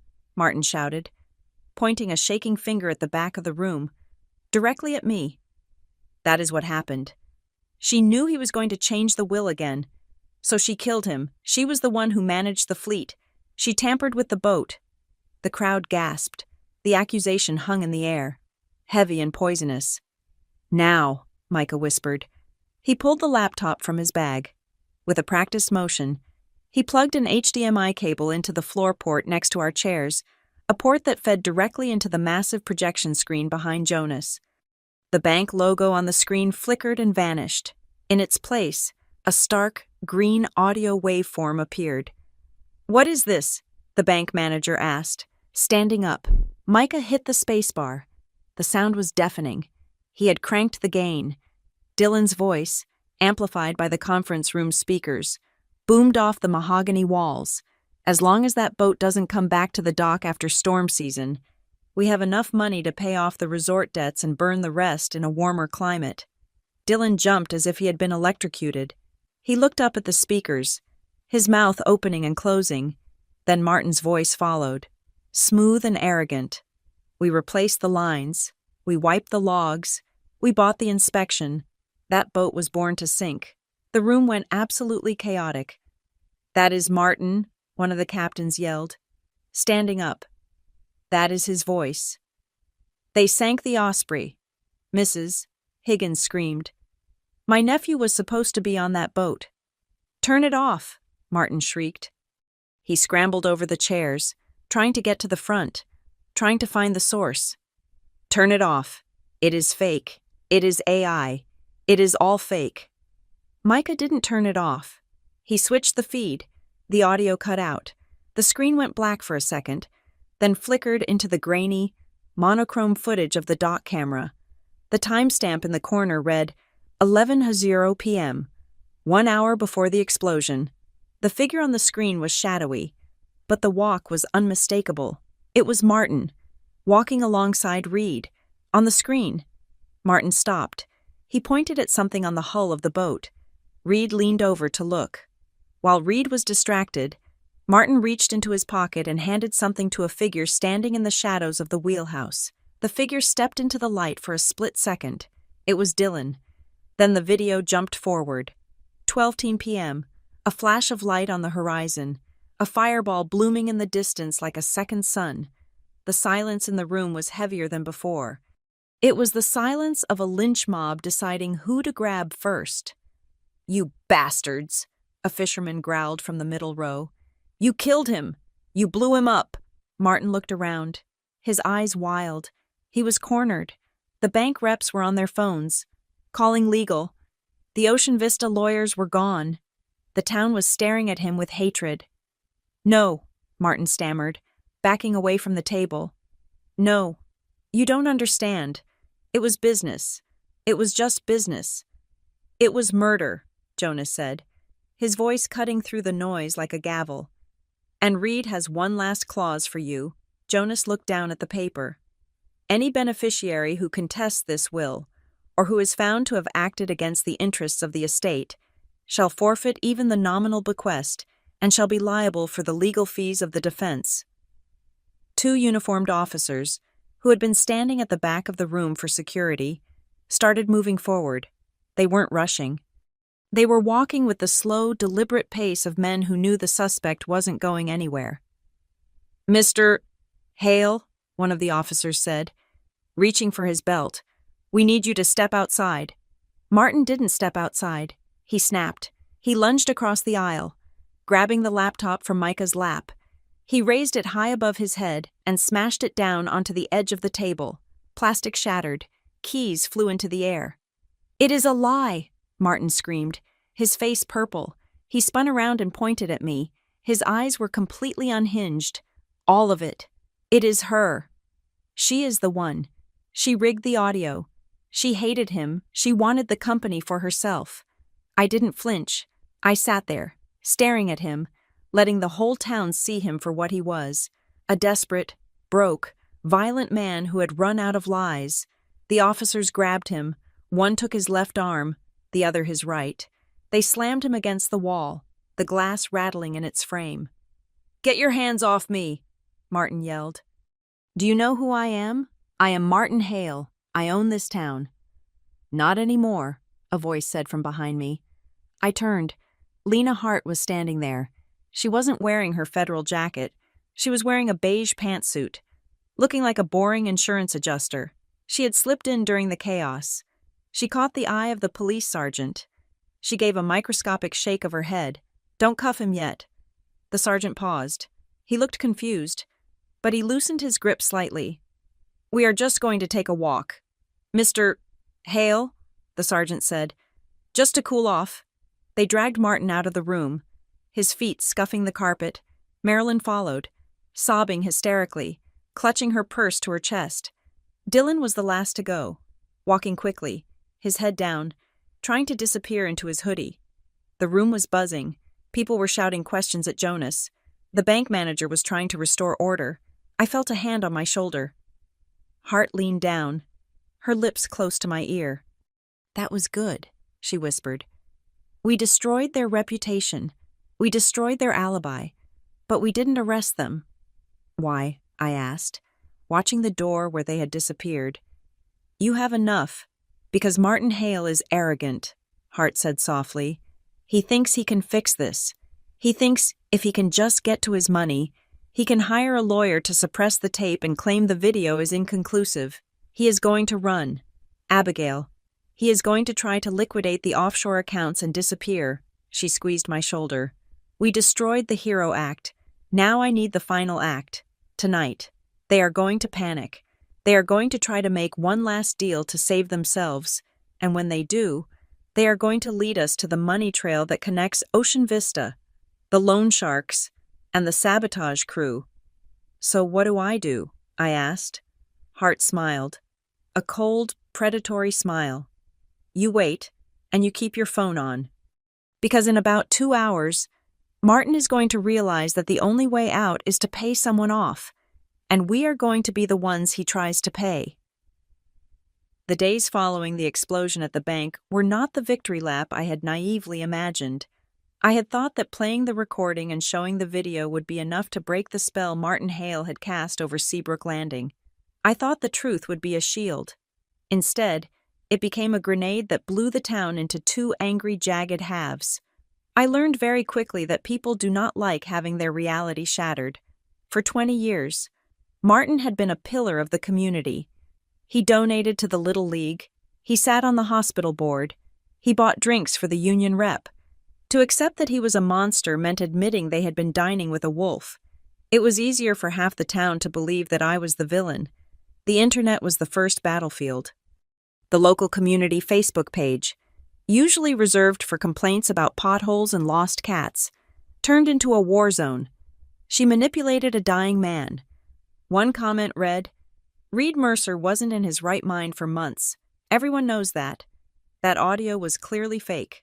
Another wrote, You can do anything with AI these days. I heard she hired a hacker from the city to frame her own brother. It was nauseating. I stopped reading the comments after the 3rd day. But I couldn't stop the news. Martin and Marilyn didn't hide in shame. They went on the offensive. They hired a crisis management firm from New York. A group of sharks in pinstripes who specialized in salvaging the reputations of disgraced politicians and negligent CEOs. 4 days after the reading, I walked into a diner to get coffee and saw my mother's face on the television mounted above the counter. She was sitting on a beige sofa, clutching a handkerchief, looking fragile and devastated. The caption read, Exclusive, a family betrayed. We just want to protect Reed's legacy, Marilyn said to the interviewer, her voice trembling perfectly. He was confused at the end. The medication, the stress, he was vulnerable. And Abigail, oh, God, it breaks my heart to say this about my own daughter, but she has always been jealous of Dylan. She has always wanted what wasn't hers. The camera cut to Martin. He looked somber, his eyes red-rimmed but steady. I forgive her, Martin said, looking directly into the lens. I forgive her for the recording. I know technology can be used to twist words. We just want the courts to look at the facts, not the theatrics. We just want our family to be whole again. I walked out of the diner without my coffee, my hands shaking so hard I dropped my keys in the parking lot. They were winning the narrative. They were turning a confession of murder into a story about a greedy stepdaughter taking advantage of a senile old man. The legal assault began the next morning. Jonas called me at 7 o'clock. They filed an injunction, he said, his voice sounding tired. They are suing to freeze all assets of Harborline Expeditions pending a forensic mental health evaluation of Reed post-mortem. Based on medical records, they are cherry-picking. And Abigail, they filed a countersuit against you. For what? I asked. Pacing the floor of the safe house Micah had set up for me, a small, nondescript rental near the marshlands. Defamation, wiretapping, and emotional distress, Jonas said. But that is not the worst part. Martin's lawyers have submitted a formal request to the district attorney to investigate you for the explosion on the Osprey. I stopped pacing. I wasn't even near the docks that night. Their argument is that you had the most to gain, Jonas explained. They are spinning a theory that you sabotage the boat to trigger the inheritance clause in the new will. It is insane, but it muddies the water. It gives the sheriff an excuse to drag his feet on arresting Martin. The psychological toll was heavier than the legal one. I started to feel eyes on me everywhere I went. When I drove to the shipyard to check on the few loyal crew members I had left, a gray sedan followed me for 3 miles. It stayed 2 car lengths back, the windows tinted dark. When I pulled into the lot, it idled at the gate for a minute, then slowly drove away. At night, the silence of the marsh was broken by sounds that didn't belong. Footsteps on the wooden boardwalk outside my window, the snap of a twig, the low rumble of an engine cutting out nearby. I barely slept. I sat in the dark living room with a baseball bat across my knees, watching the feed from the cameras Micah had installed around the perimeter. "You are paranoid," I told myself at 3 a.m, staring at a grainy image of swaying reeds. "They are trying to scare you. Don't let them." But then the motion sensor light on the back porch flooded the deck with harsh white light. I jumped, heart hammering against my ribs. The screen showed nothing, just a moth fluttering near the lens, but the light didn't turn on for moths. Something large had moved out there. Micah added 2 more cameras the next day.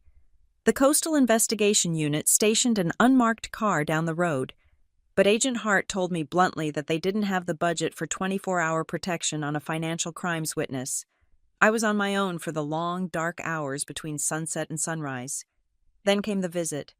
I was at the Harbor Line office late one Tuesday, trying to organize the payroll for the crew members who were threatening to quit because of the scandal. The office was empty, the shadows stretching long across the floor. The front door chimed. I looked up, expecting a courier. It was Marilyn. She was alone. She wore a trench coat belted tight at the waist and oversized sunglasses that she removed as she stepped into the reception area. She looked around the office with a mixture of nostalgia and disdain, running a gloved finger along the counter. "Hello, Abigail," she said softly. "What do you want, Mother?" I asked. Not standing up, I kept my hand near the desk phone, ready to dial Micah. "I want to save you," she said, walking toward my desk. She stopped at the guest chair but didn't sit. "This has gone too far. The lawyers, the police, the news, it is destroying us. All of us." "You should have thought of that before Martin ordered a hit on his brother-in-law," I said coldly. Marilyn flinched, but she recovered quickly. She reached into her bag and pulled out a folded document. She slid it across the desk. "This is a settlement agreement," she said. "If you drop the claim to the new will and issue a public apology stating the recording was a misunderstanding, Martin is willing to be generous. We will give you 20% of the company, cash, plus the deed to the cottage on the North Shore. It is enough to live comfortably for the rest of your life. Abigail, you can leave Seabrook. You can start over." I looked at the paper. It was a bribe, a gilded cage to keep me quiet. "And what happens to Reed?" I asked, looking her in the eye. "Does he get justice in this deal? Or do we just agree that his murder was a business expense?" Marilyn's face hardened. The grieving mother mask slipped, revealing the cold, calculating woman who had married a shark and learned to bite. "Reed is dead, Abigail," she snapped. "Nothing brings him back, but you are alive, for now." The threat hung in the air, explicit and terrifying. "Are you threatening me?" I asked quietly. Marilyn leaned over the desk, her perfume lilac and denial filling my nose. "I am warning you," she hissed. "You think you are smart because you found a few files.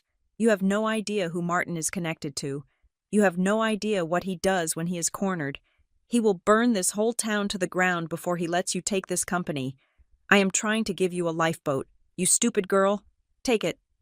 Get out," I said. Marilyn stared at me for a long moment. Then she straightened up, smoothed her coat, and put her sunglasses back on. "Don't say I didn't try," she said. She turned and walked out. As the door closed, I realized that my mother had died a long time ago.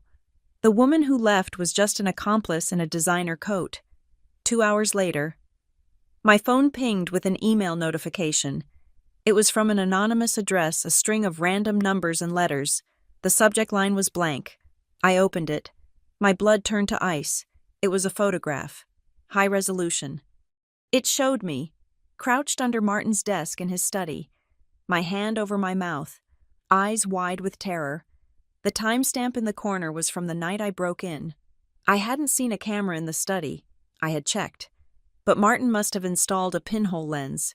Something powered independently, maybe hidden in the spine of a book or the eye of a sculpture. Below the photo was a single line of text. Next time, we send this to the police with a breaking and entering report. Unless you return what you stole, you have 24 hours. I dropped the phone on the desk. They had proof.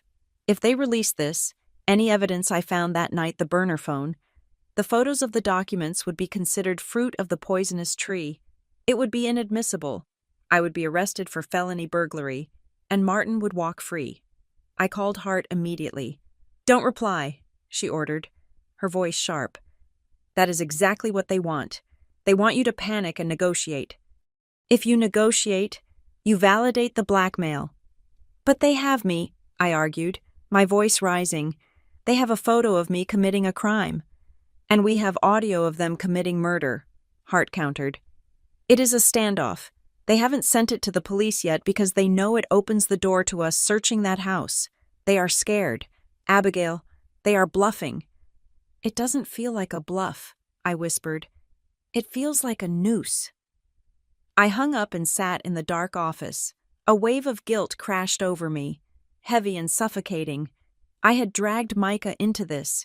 He was out there right now, risking a federal prison sentence to maintain illegal wiretaps. I had dragged Jonas into this. The old man was sleeping with a shotgun because of me. Maybe I should just take the deal. Maybe I should take the 20% and run. I could disappear. I could live. My phone buzzed again. Not an email. A text from Micah. New audio. "You need to hear this. Now." I drove to Micah's silo, checking my rearview mirror every 10 seconds. When I got there, Micah didn't say a word. He just pointed to the computer. He handed me the headphones. I put them on. The audio was clearer this time. Dylan must have upgraded his phone, or the atmospheric conditions were better. He was in the truck again. The engine was idling. "She isn't taking the deal, Dad," Dylan said. "Mom just texted. The bitch kicked her out of the office." There was a silence on the line. Then Martin's voice, sounding distorted, likely on speakerphone. "Then we moved to option 2. We can't wait for the court hearing. The Ocean Vista deal expires on the 1st of the month. If the title isn't clear by then, we lose everything." "I told you," Dylan said, his voice dropping to a casual, chilling monotone. "We should have done it the night of the funeral. I could have run her off the cliff road. No one would have questioned it. Grief-stricken niece crashes uncle's car. Sad story." "Too messy," Martin said. "But now we have no choice. If she disappears from the equation, the new will is contested by default, and the probate reverts to the next of kin. That is us." "So," Dylan asked, "do I make the call to the crew?" "No," Martin said. "The crew is for boats. This needs to be personal. You know where she is staying. The Marsh House. It is isolated. A gas leak, a faulty heater accident sometimes just repeat." I tore the headphones off, gasping for air. "They know where I am," I whispered. "They know about the safe house." "They tracked your car," Micah said grimly. "Or they followed you. It doesn't matter. They are done with lawsuits. Abby, they are coming to kill you." I looked at the screen, at the jagged green lines of my brother's voice planning my execution. The guilt vanished. The fear vanished. All that was left was a cold, hard clarity. This wasn't a legal battle. It wasn't a family dispute. It was a hunt. And if I wanted to survive, I had to stop running. I had to become the thing they feared most. "Send it to Hart," I said to Micah. "And then pack your gear. We aren't going back to the Marsh House." "Where are we going?" Micah asked. "To the one place they won't look," I said. "And then we are going to set a trap." I looked out the window at the lights of the harbor. Martin thought he was the predator. He thought he could buy, bully, and kill his way out of this. He forgot one thing. I was Reed Mercer's niece, and I knew how to navigate a storm better than anyone. The rain in Seabrook Landing does not wash things clean. It just makes the rot smell stronger. It was a Thursday night, 3 days after Marilyn's visit to my office. The storm that had been threatening the coast for a week had finally broken, turning the sky into a bruising shade of purple and black. I was the last one at the Harborline offices. The staff had gone home hours ago, whispering in the break room about the lawsuits and the scandal. I had stayed behind to secure the physical files, locking ledgers and contracts into fireproof cabinets, fueled by a paranoia that was quickly becoming my baseline state of existence. I killed the main lights, plunging the reception area into shadow. The only illumination came from the street lamps outside, casting long, distorted bars of orange light across the floor. I pushed open the heavy glass front door and stepped out into the deluge. The wind hit me instantly, whipping my hair across my face. I fumbled for my car keys, my head down, my body tensed for the flash of a camera or the rev of an engine. "Ms. Price?" The voice was small, barely audible over the drumming of the rain on the metal roof of the warehouse next door. I spun around, dropping my keys. My hand flew to the canister of pepper spray in my pocket. I backed up against the brick wall, my heart hammering a frantic rhythm against my ribs. "Who is there?" I shouted, my voice sounding thin in the wind. "I have already called the police." A figure stepped out from the narrow gap between the office building and the boat storage shed. She was staying in the shadows, sheltered by the overhang. She stepped forward just enough for the light to hit her face. I froze. It was the face that had haunted my nightmares since the funeral. She was wearing a denim jacket that was soaked through at the shoulders and cheap canvas sneakers that were covered in mud. Her dark hair was matted against her forehead, and her eyes were rimmed with deep, dark circles that spoke of sleepless nights. It was the nurse, the woman from the chapel door. "Please," she said, raising her hands. They were shaking. "Please don't call them. Not the local police. They belong to him." I stared at her, the rain soaking through my coat, chilling me to the bone. "Who are you?" "My name is Naomi Pike," she said, her teeth chattering. "I was the night charge nurse at Seabrook General the night they brought your uncle in. I am the one who called Jonas."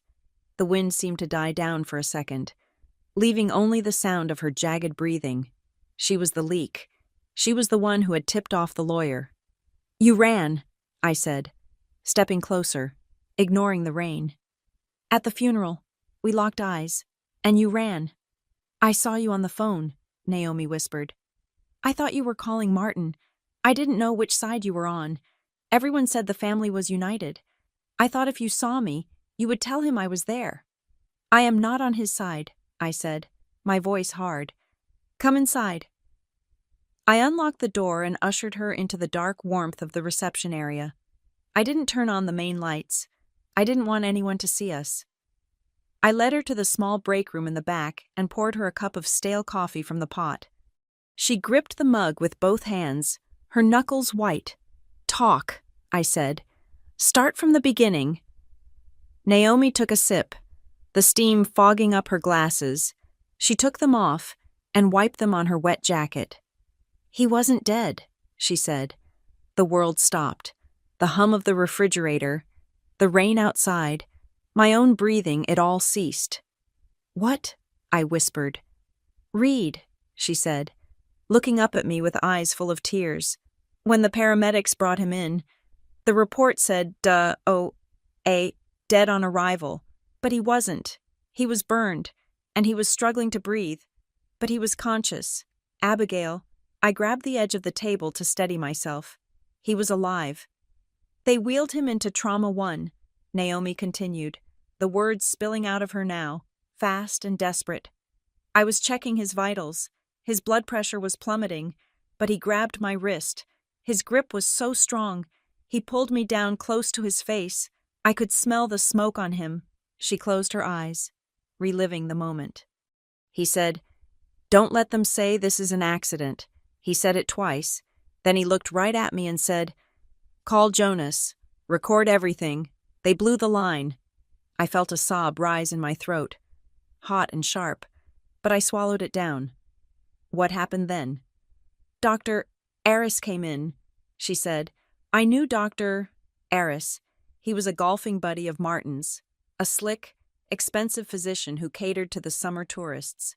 Aris took one look at him and ordered a massive dose of sedative, Naomi said. I told him the patient was lucid. I told him he was trying to talk. Aris looked at me and said, He is in shock. He is delirious. Push the morphine, now. And you did it, I asked, my voice trembling with rage. I had to, she whispered shamefully. He is the attending. If I refused, he would have done it himself and fired me. I pushed the meds. Reed, his eyes just rolled back. He went limp, and then Aris ordered everyone else out of the room except the respiratory therapist, who is his cousin. She took a shuddering breath. 10 minutes later, Aris came out and declared time of death. He told me to write it up as cardiac arrest secondary to drowning and smoke inhalation. He said, Keep it clean, Naomi. The family has suffered enough. He murdered him, I said. They finished what the explosion started. There is more, Naomi said. She reached into her pocket and pulled out a plastic bag. Inside was a hospital ID badge and a small silver key. After the code was called, I went out into the hallway to get the paperwork. Martin Hale was there. He must have arrived while we were working. He wasn't crying. He wasn't asking if his brother-in-law had suffered. He was standing by the vending machines, checking his watch. She looked down at the coffee cup. He called me over. He asked if I was the one who took the intake notes. I said yes. He reached into his jacket and pulled out a thick white envelope. He shoved it into the pocket of my scrubs. It was heavy. Money, I said. $10,000, she confirmed. He smiled at me that cold, shark smile of his, and said, Thank you for taking such good care of him. I know the paperwork can be tedious. I hope you don't make any mistakes when you transfer your notes to the official system. Accidents are so tragic, aren't they? And you took it, I said. It wasn't a question. I have 2 kids, Naomi said, her voice breaking. My husband left 3 years ago. I am drowning in debt. I took it, and I went back to the computer, and I deleted the line where I wrote, Patient states not an accident. I replaced it with patient unresponsive. She started to cry, silent, racking sobs that shook her small frame. I am so sorry. I haven't slept since that night. I see his eyes every time I close mine. I tried to tell Jonas, but I was scared. Then I heard the recording on the news. I heard what your brother said in the truck, and I realized I am not just a witness. I am an accomplice. She pushed the plastic bag across the table toward me. I can't undo it, she said. But I can give you this. I picked up the bag. What is it? My access card, she said. And my login? The hospital system has a redundancy feature. When we type notes, the server saves a draft every 30 seconds in a ghost file. Even if we delete it later, it is supposed to be for recovery in case of a crash.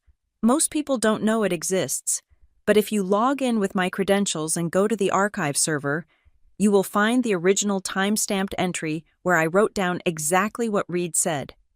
This proves the medical record was altered, I said, clutching the bag.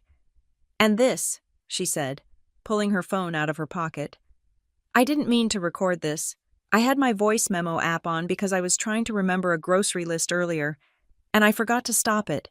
The phone was in my pocket when I went into the medication room to sign out the morphine. She tapped the screen and hit play. The audio was muffled, the sound of fabric rustling against the microphone, but the voices were close and distinct. Is it done? That was Martin.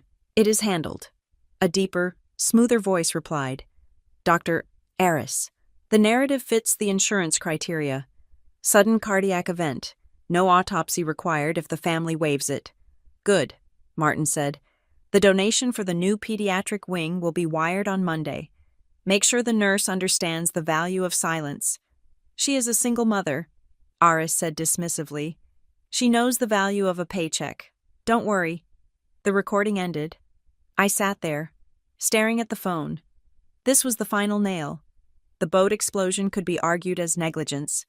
The text messages could be argued as context-less.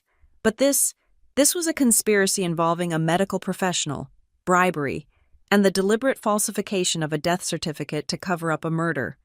"We have to go," I said, standing up. "Right now."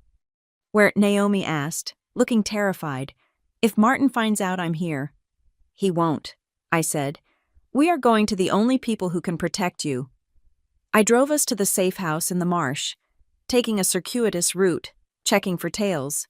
When we arrived, Micah was at the computer, and Agent Hart was sitting at the kitchen table cleaning a service pistol. Hart listened to Naomi's story without blinking. She took the keycard. She listened to the recording 3 times. When she finally spoke, her voice was different. The cynicism was gone. In its place was the cold, hard precision of a hunter who has just spotted the prey in the open. "This changes the jurisdiction," Hart said. "This isn't just maritime fraud anymore. This is a RICO case, racketeering, conspiracy to commit murder, bribing a medical official, wire fraud. We are talking about federal charges that carry the death penalty or life without parole. Mandatory." She looked at Naomi. "You are going to have to testify. In open court, you will have to admit to taking the bribe and altering the record. You will lose your license. You might face probation." "I don't care," Naomi said, wiping her eyes. "I just want it to stop."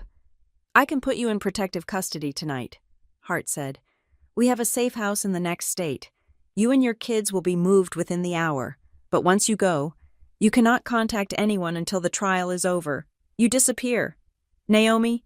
Naomi nodded. "Okay, do it." Hart stood up and walked into the other room to make a call.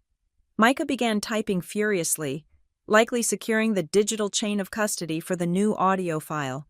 I sat next to Naomi. We were 2 women who had been pulled into the orbit of Martin Hale's greed, and we both bore the scars of it. "Thank you," I said softly. Naomi reached out and took my hand. Her palm was rough, her fingers cold. "He trusted you," she said. "Reed, in those last seconds, he wasn't thinking about the money, he was thinking about you. He knew you were the only one who would fight for him." "I almost gave up," I admitted. "Yesterday, I almost took a settlement. But you didn't," Naomi said. "If you don't stand up for him, I will carry this sin for the rest of my life. But if we do this, maybe I can sleep again." She squeezed my hand. "We carry it together now," she said. Hart came back into the room. "The team is en route. Pack your things. Ms. Pike." As Naomi stood up to leave, she paused at the door. She looked back at me, and for the first time, the ghost was gone from her eyes. She looked like a soldier heading to the front lines. "Get him, Abigail," she said. "Burn them down." "I will," I promised. As the unmarked car took Naomi away into the darkness, Hart turned to me. "That was the final piece," Hart said. "We have the how, the why, and the cover-up, but Martin doesn't know we have this. He thinks he still has leverage with that photo of you in the study." "So what happens now?" I asked. Hart's eyes were like flint. "Now, we stop reacting. We start acting. We are going to use his own arrogance against him. We are going to make him think he has won, right up until the moment the cage door slams shut."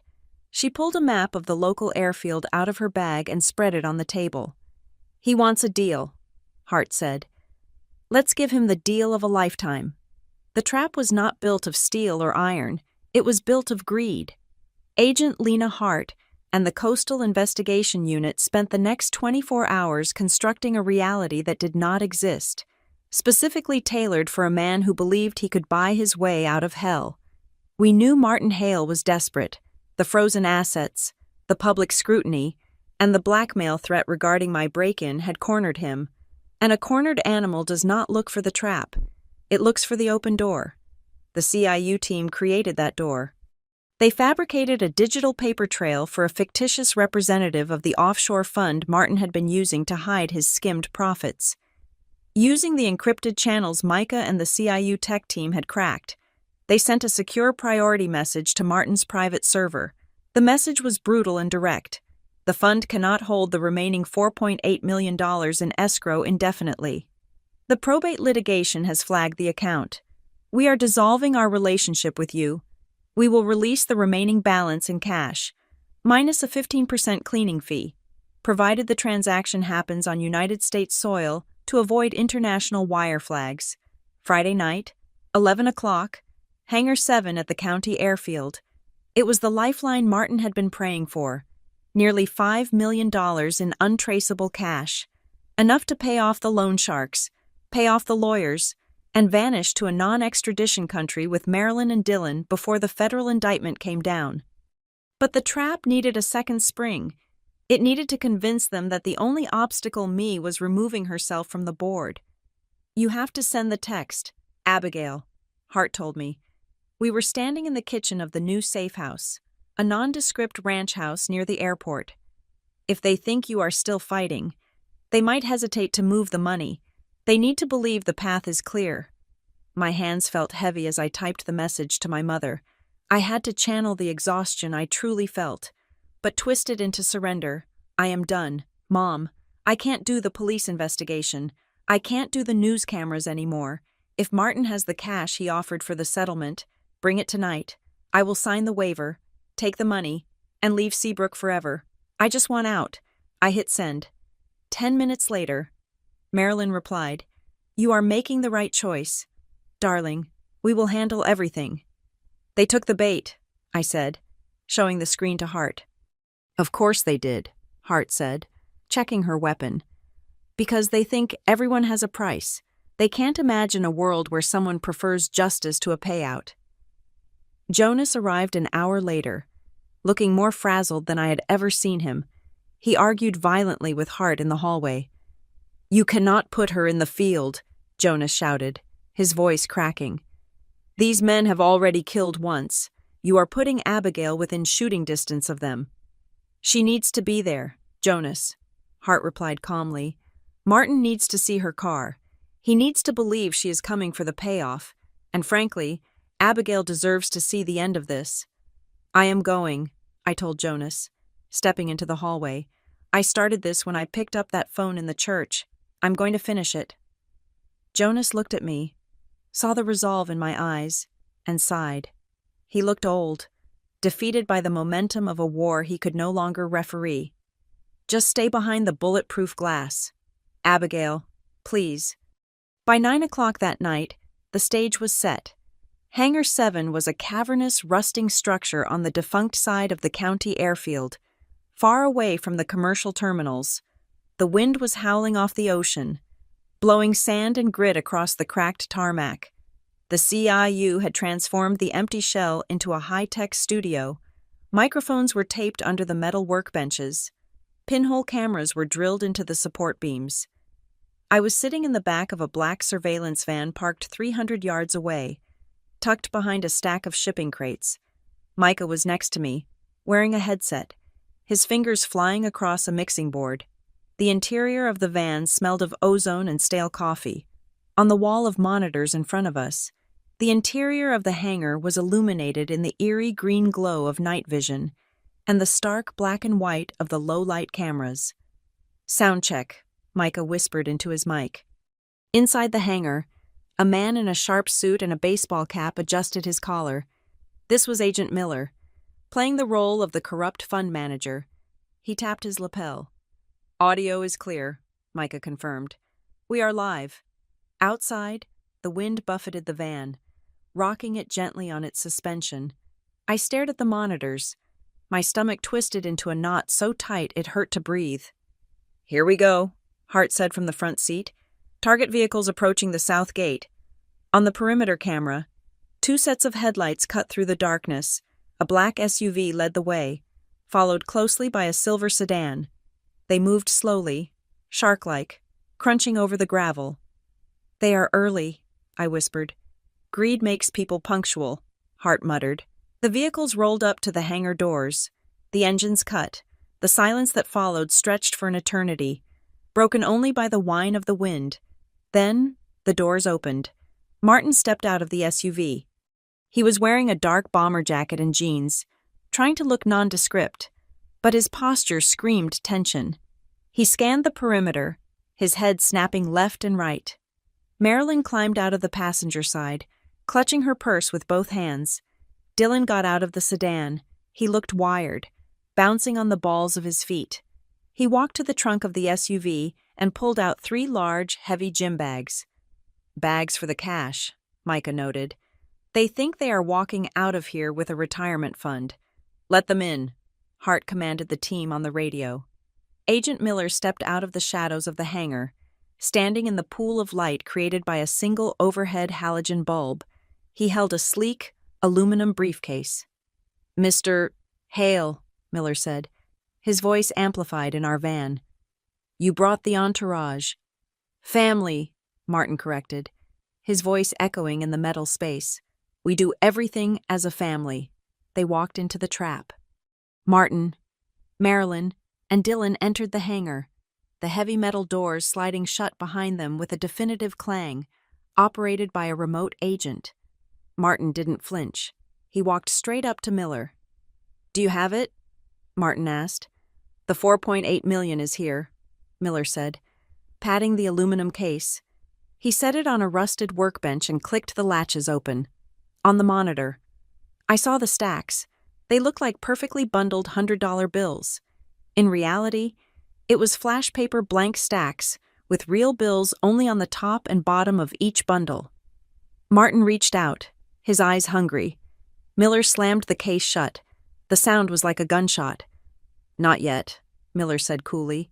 "My employers are nervous. Mr. Hale, the news, the police reports, the rumors about a sabotaged boat. We don't do business with people who leave loose ends. If we hand you this money, we need to know that there is 0 chance of a federal investigation tracing it back to us." "There is no investigation," Martin said quickly. "It is just a family dispute. A niece who is angry she didn't get a bigger slice of the pie." "A niece who claims you blew up her uncle," Miller countered, leaning against the workbench. "That is a specific accusation. Did you—" Martin laughed. It was a dry, nervous sound. "Look, does it matter? The problem is solved." "It matters to my compliance officer," Miller said. "I need to hear you say that the situation is contained. Did you handle the uncle? Or was it just an accident like the papers say?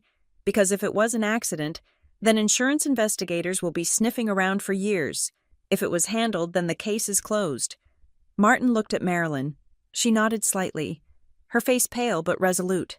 Martin turned back to Miller. He straightened his spine, a flash of that old, arrogant pride returning. He didn't want to look like a victim of bad luck. He wanted to look like a man who took control. "It wasn't an accident," Martin said clearly. "I handled it. The boat was old. We helped it along. A little modification to the fuel line, a spark at the right time. It was a clean explosion. The old man never knew what hit him." "In the van," I gasped. He had said it. He had actually said it. "And the medical report," Miller pressed. "The nurse?" "Paid for." Martin scoffed. "The hospital is in my pocket. The death certificate says cardiac arrest. There is no body to exhume, no autopsy to perform. It is a closed loop." "What about the girl?" Miller asked, tilting his head toward the door. "She is the only loose thread left." Dylan stepped forward then, dropping one of the gym bags with a heavy thud. He smirked, a look of pure, unadulterated malice on his face. "Don't worry about Abigail," Dylan said. "She is coming here tonight to sign a waiver for a payout. She thinks she is leaving with a check." He laughed, shaking his head. "But the dock is a dangerous place at night," Dylan continued, using the word for dock with a sneer. "It is dark. It is slippery. If she takes the money and disappears, well, people disappear all the time. Or maybe she has another accident. The ocean is big. We have plenty of room for her out there." I lunged forward in the van, my hands clawing at the back of the driver's seat. "He is going to kill me," I screamed. "He just admitted he is going to kill me." "Hold her," Hart snapped at Micah. Micah grabbed my arm, pulling me back. "Abby, wait. "I have enough," I yelled, tears of rage blurring my vision. "They confessed. Get them." "Not yet," Hart whispered, her eyes glued to the screen. "Wait for the exchange. Wait until they touch the money. I want them on conspiracy to commit money laundering too. I want them buried so deep they never see the sun again." Inside the hangar, Miller nodded slowly. "All right, if the ends are tied, then we have a deal." He pushed the aluminum case toward Martin. "The transfer is complete," Miller said. "Welcome to the Cayman Fund." Martin's hands were shaking as he reached for the handle.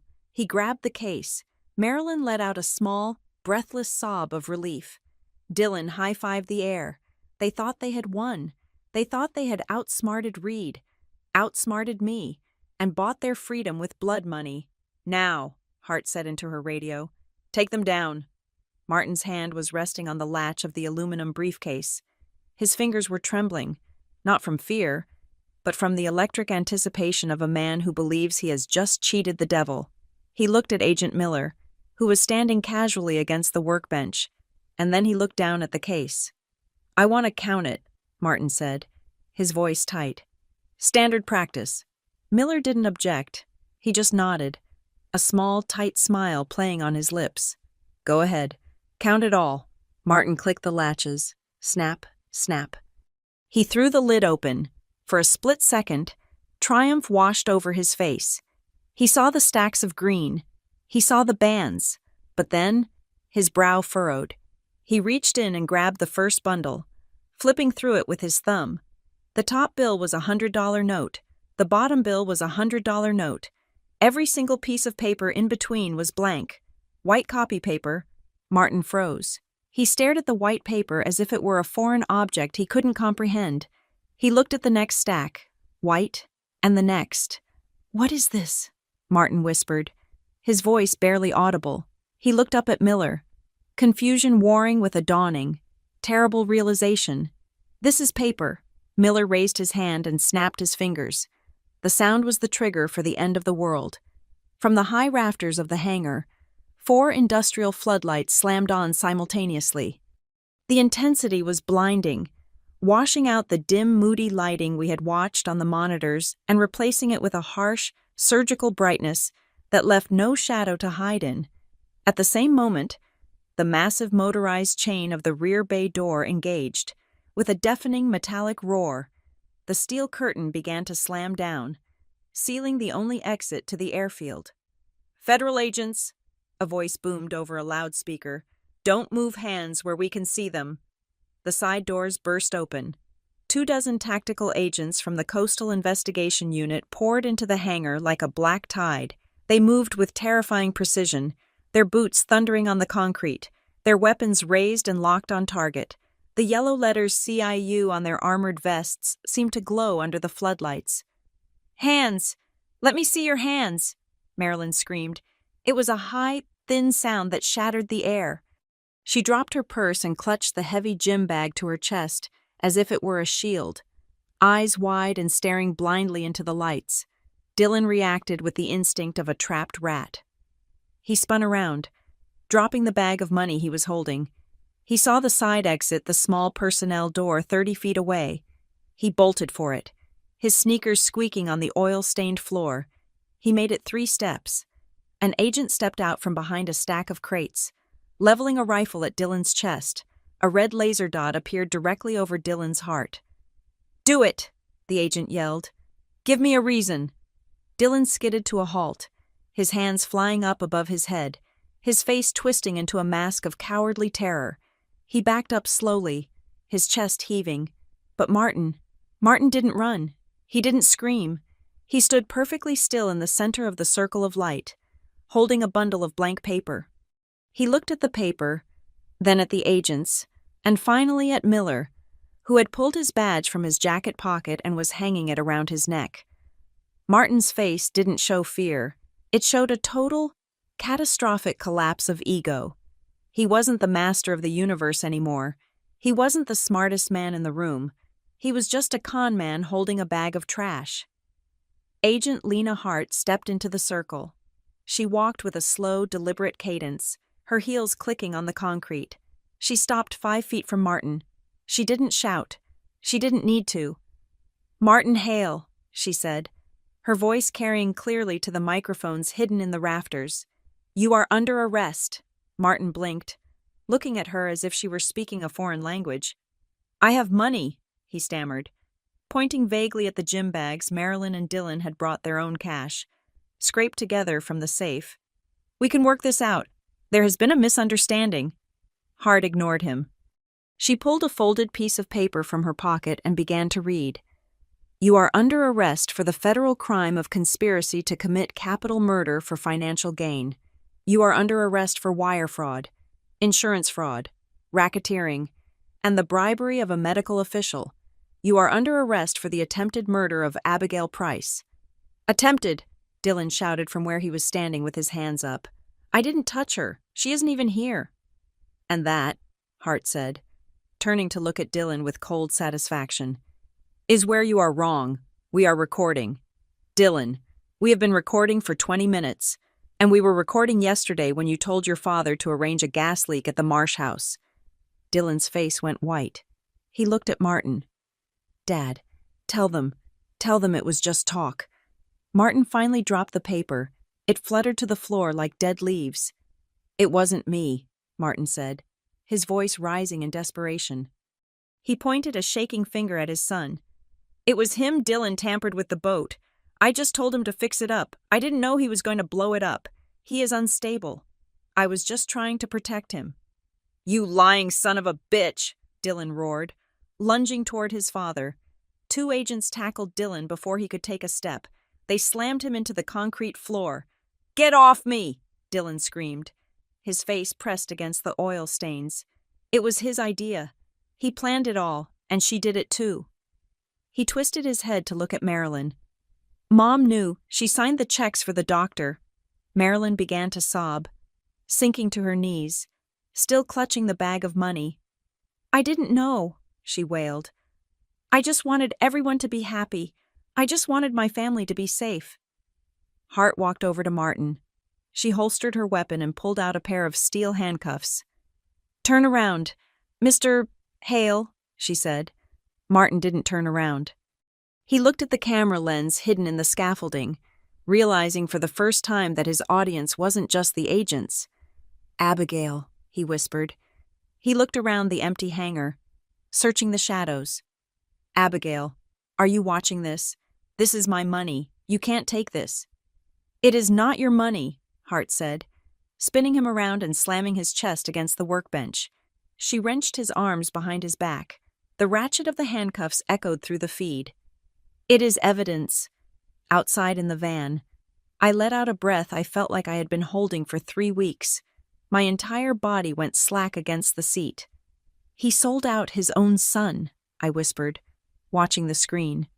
"In less than 10 seconds, he threw Dylan to the wolves." "That is who he is," Micah said, taking his headphones off. "That is who he always was.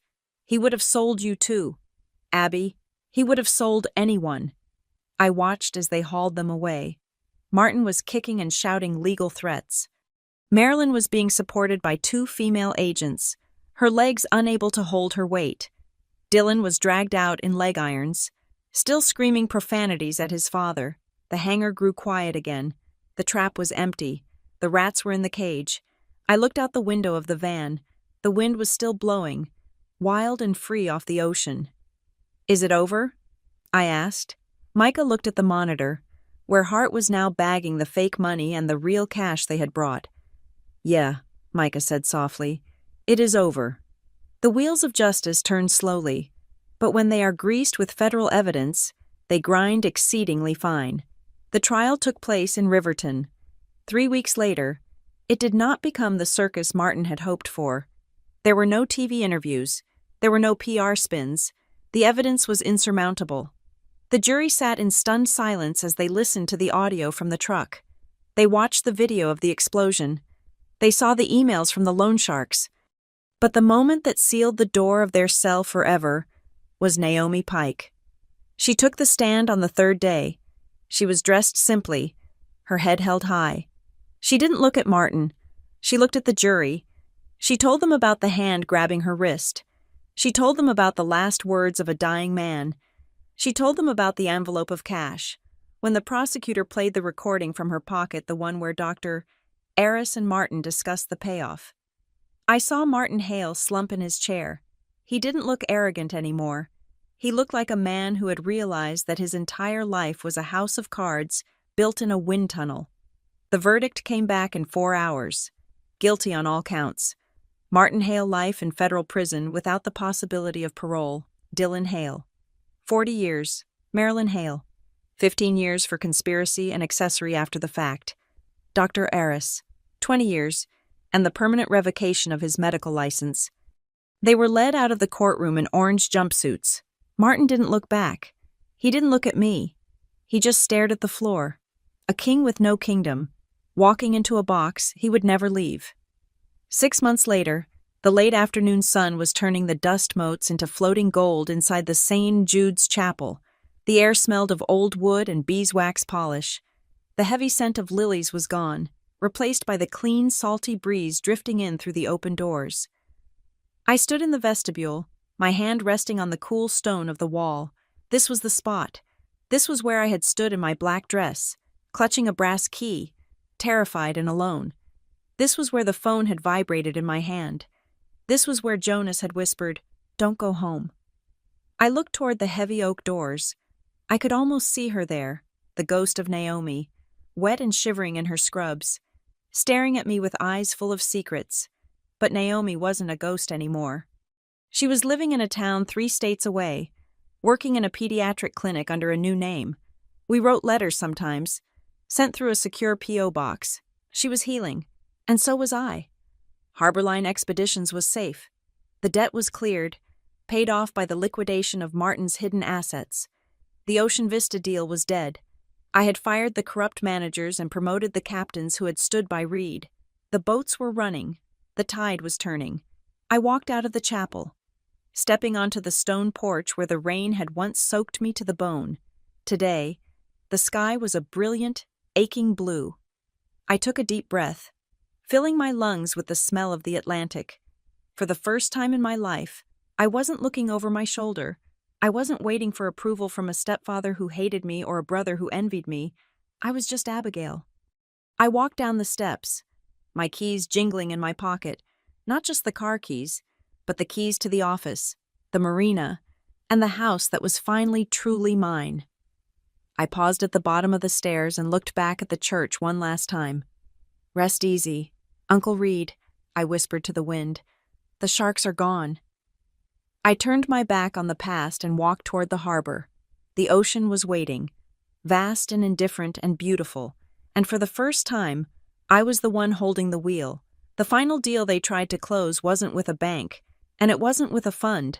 The final deal they signed was with justice, and justice, unlike the sea, never gives up its dead.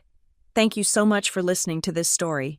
I would love to know where you are tuning in from. Are you listening on your commute? At the gym? Or maybe relaxing at home? Let me know in the comments below. I read every single one. If you enjoyed this journey of justice and revenge, please make sure to subscribe to the channel Maya Revenge Stories. Hit that like button and smash the hype button to help this video get discovered by more people. Your support means the world to me. Stay safe and keep your eyes open.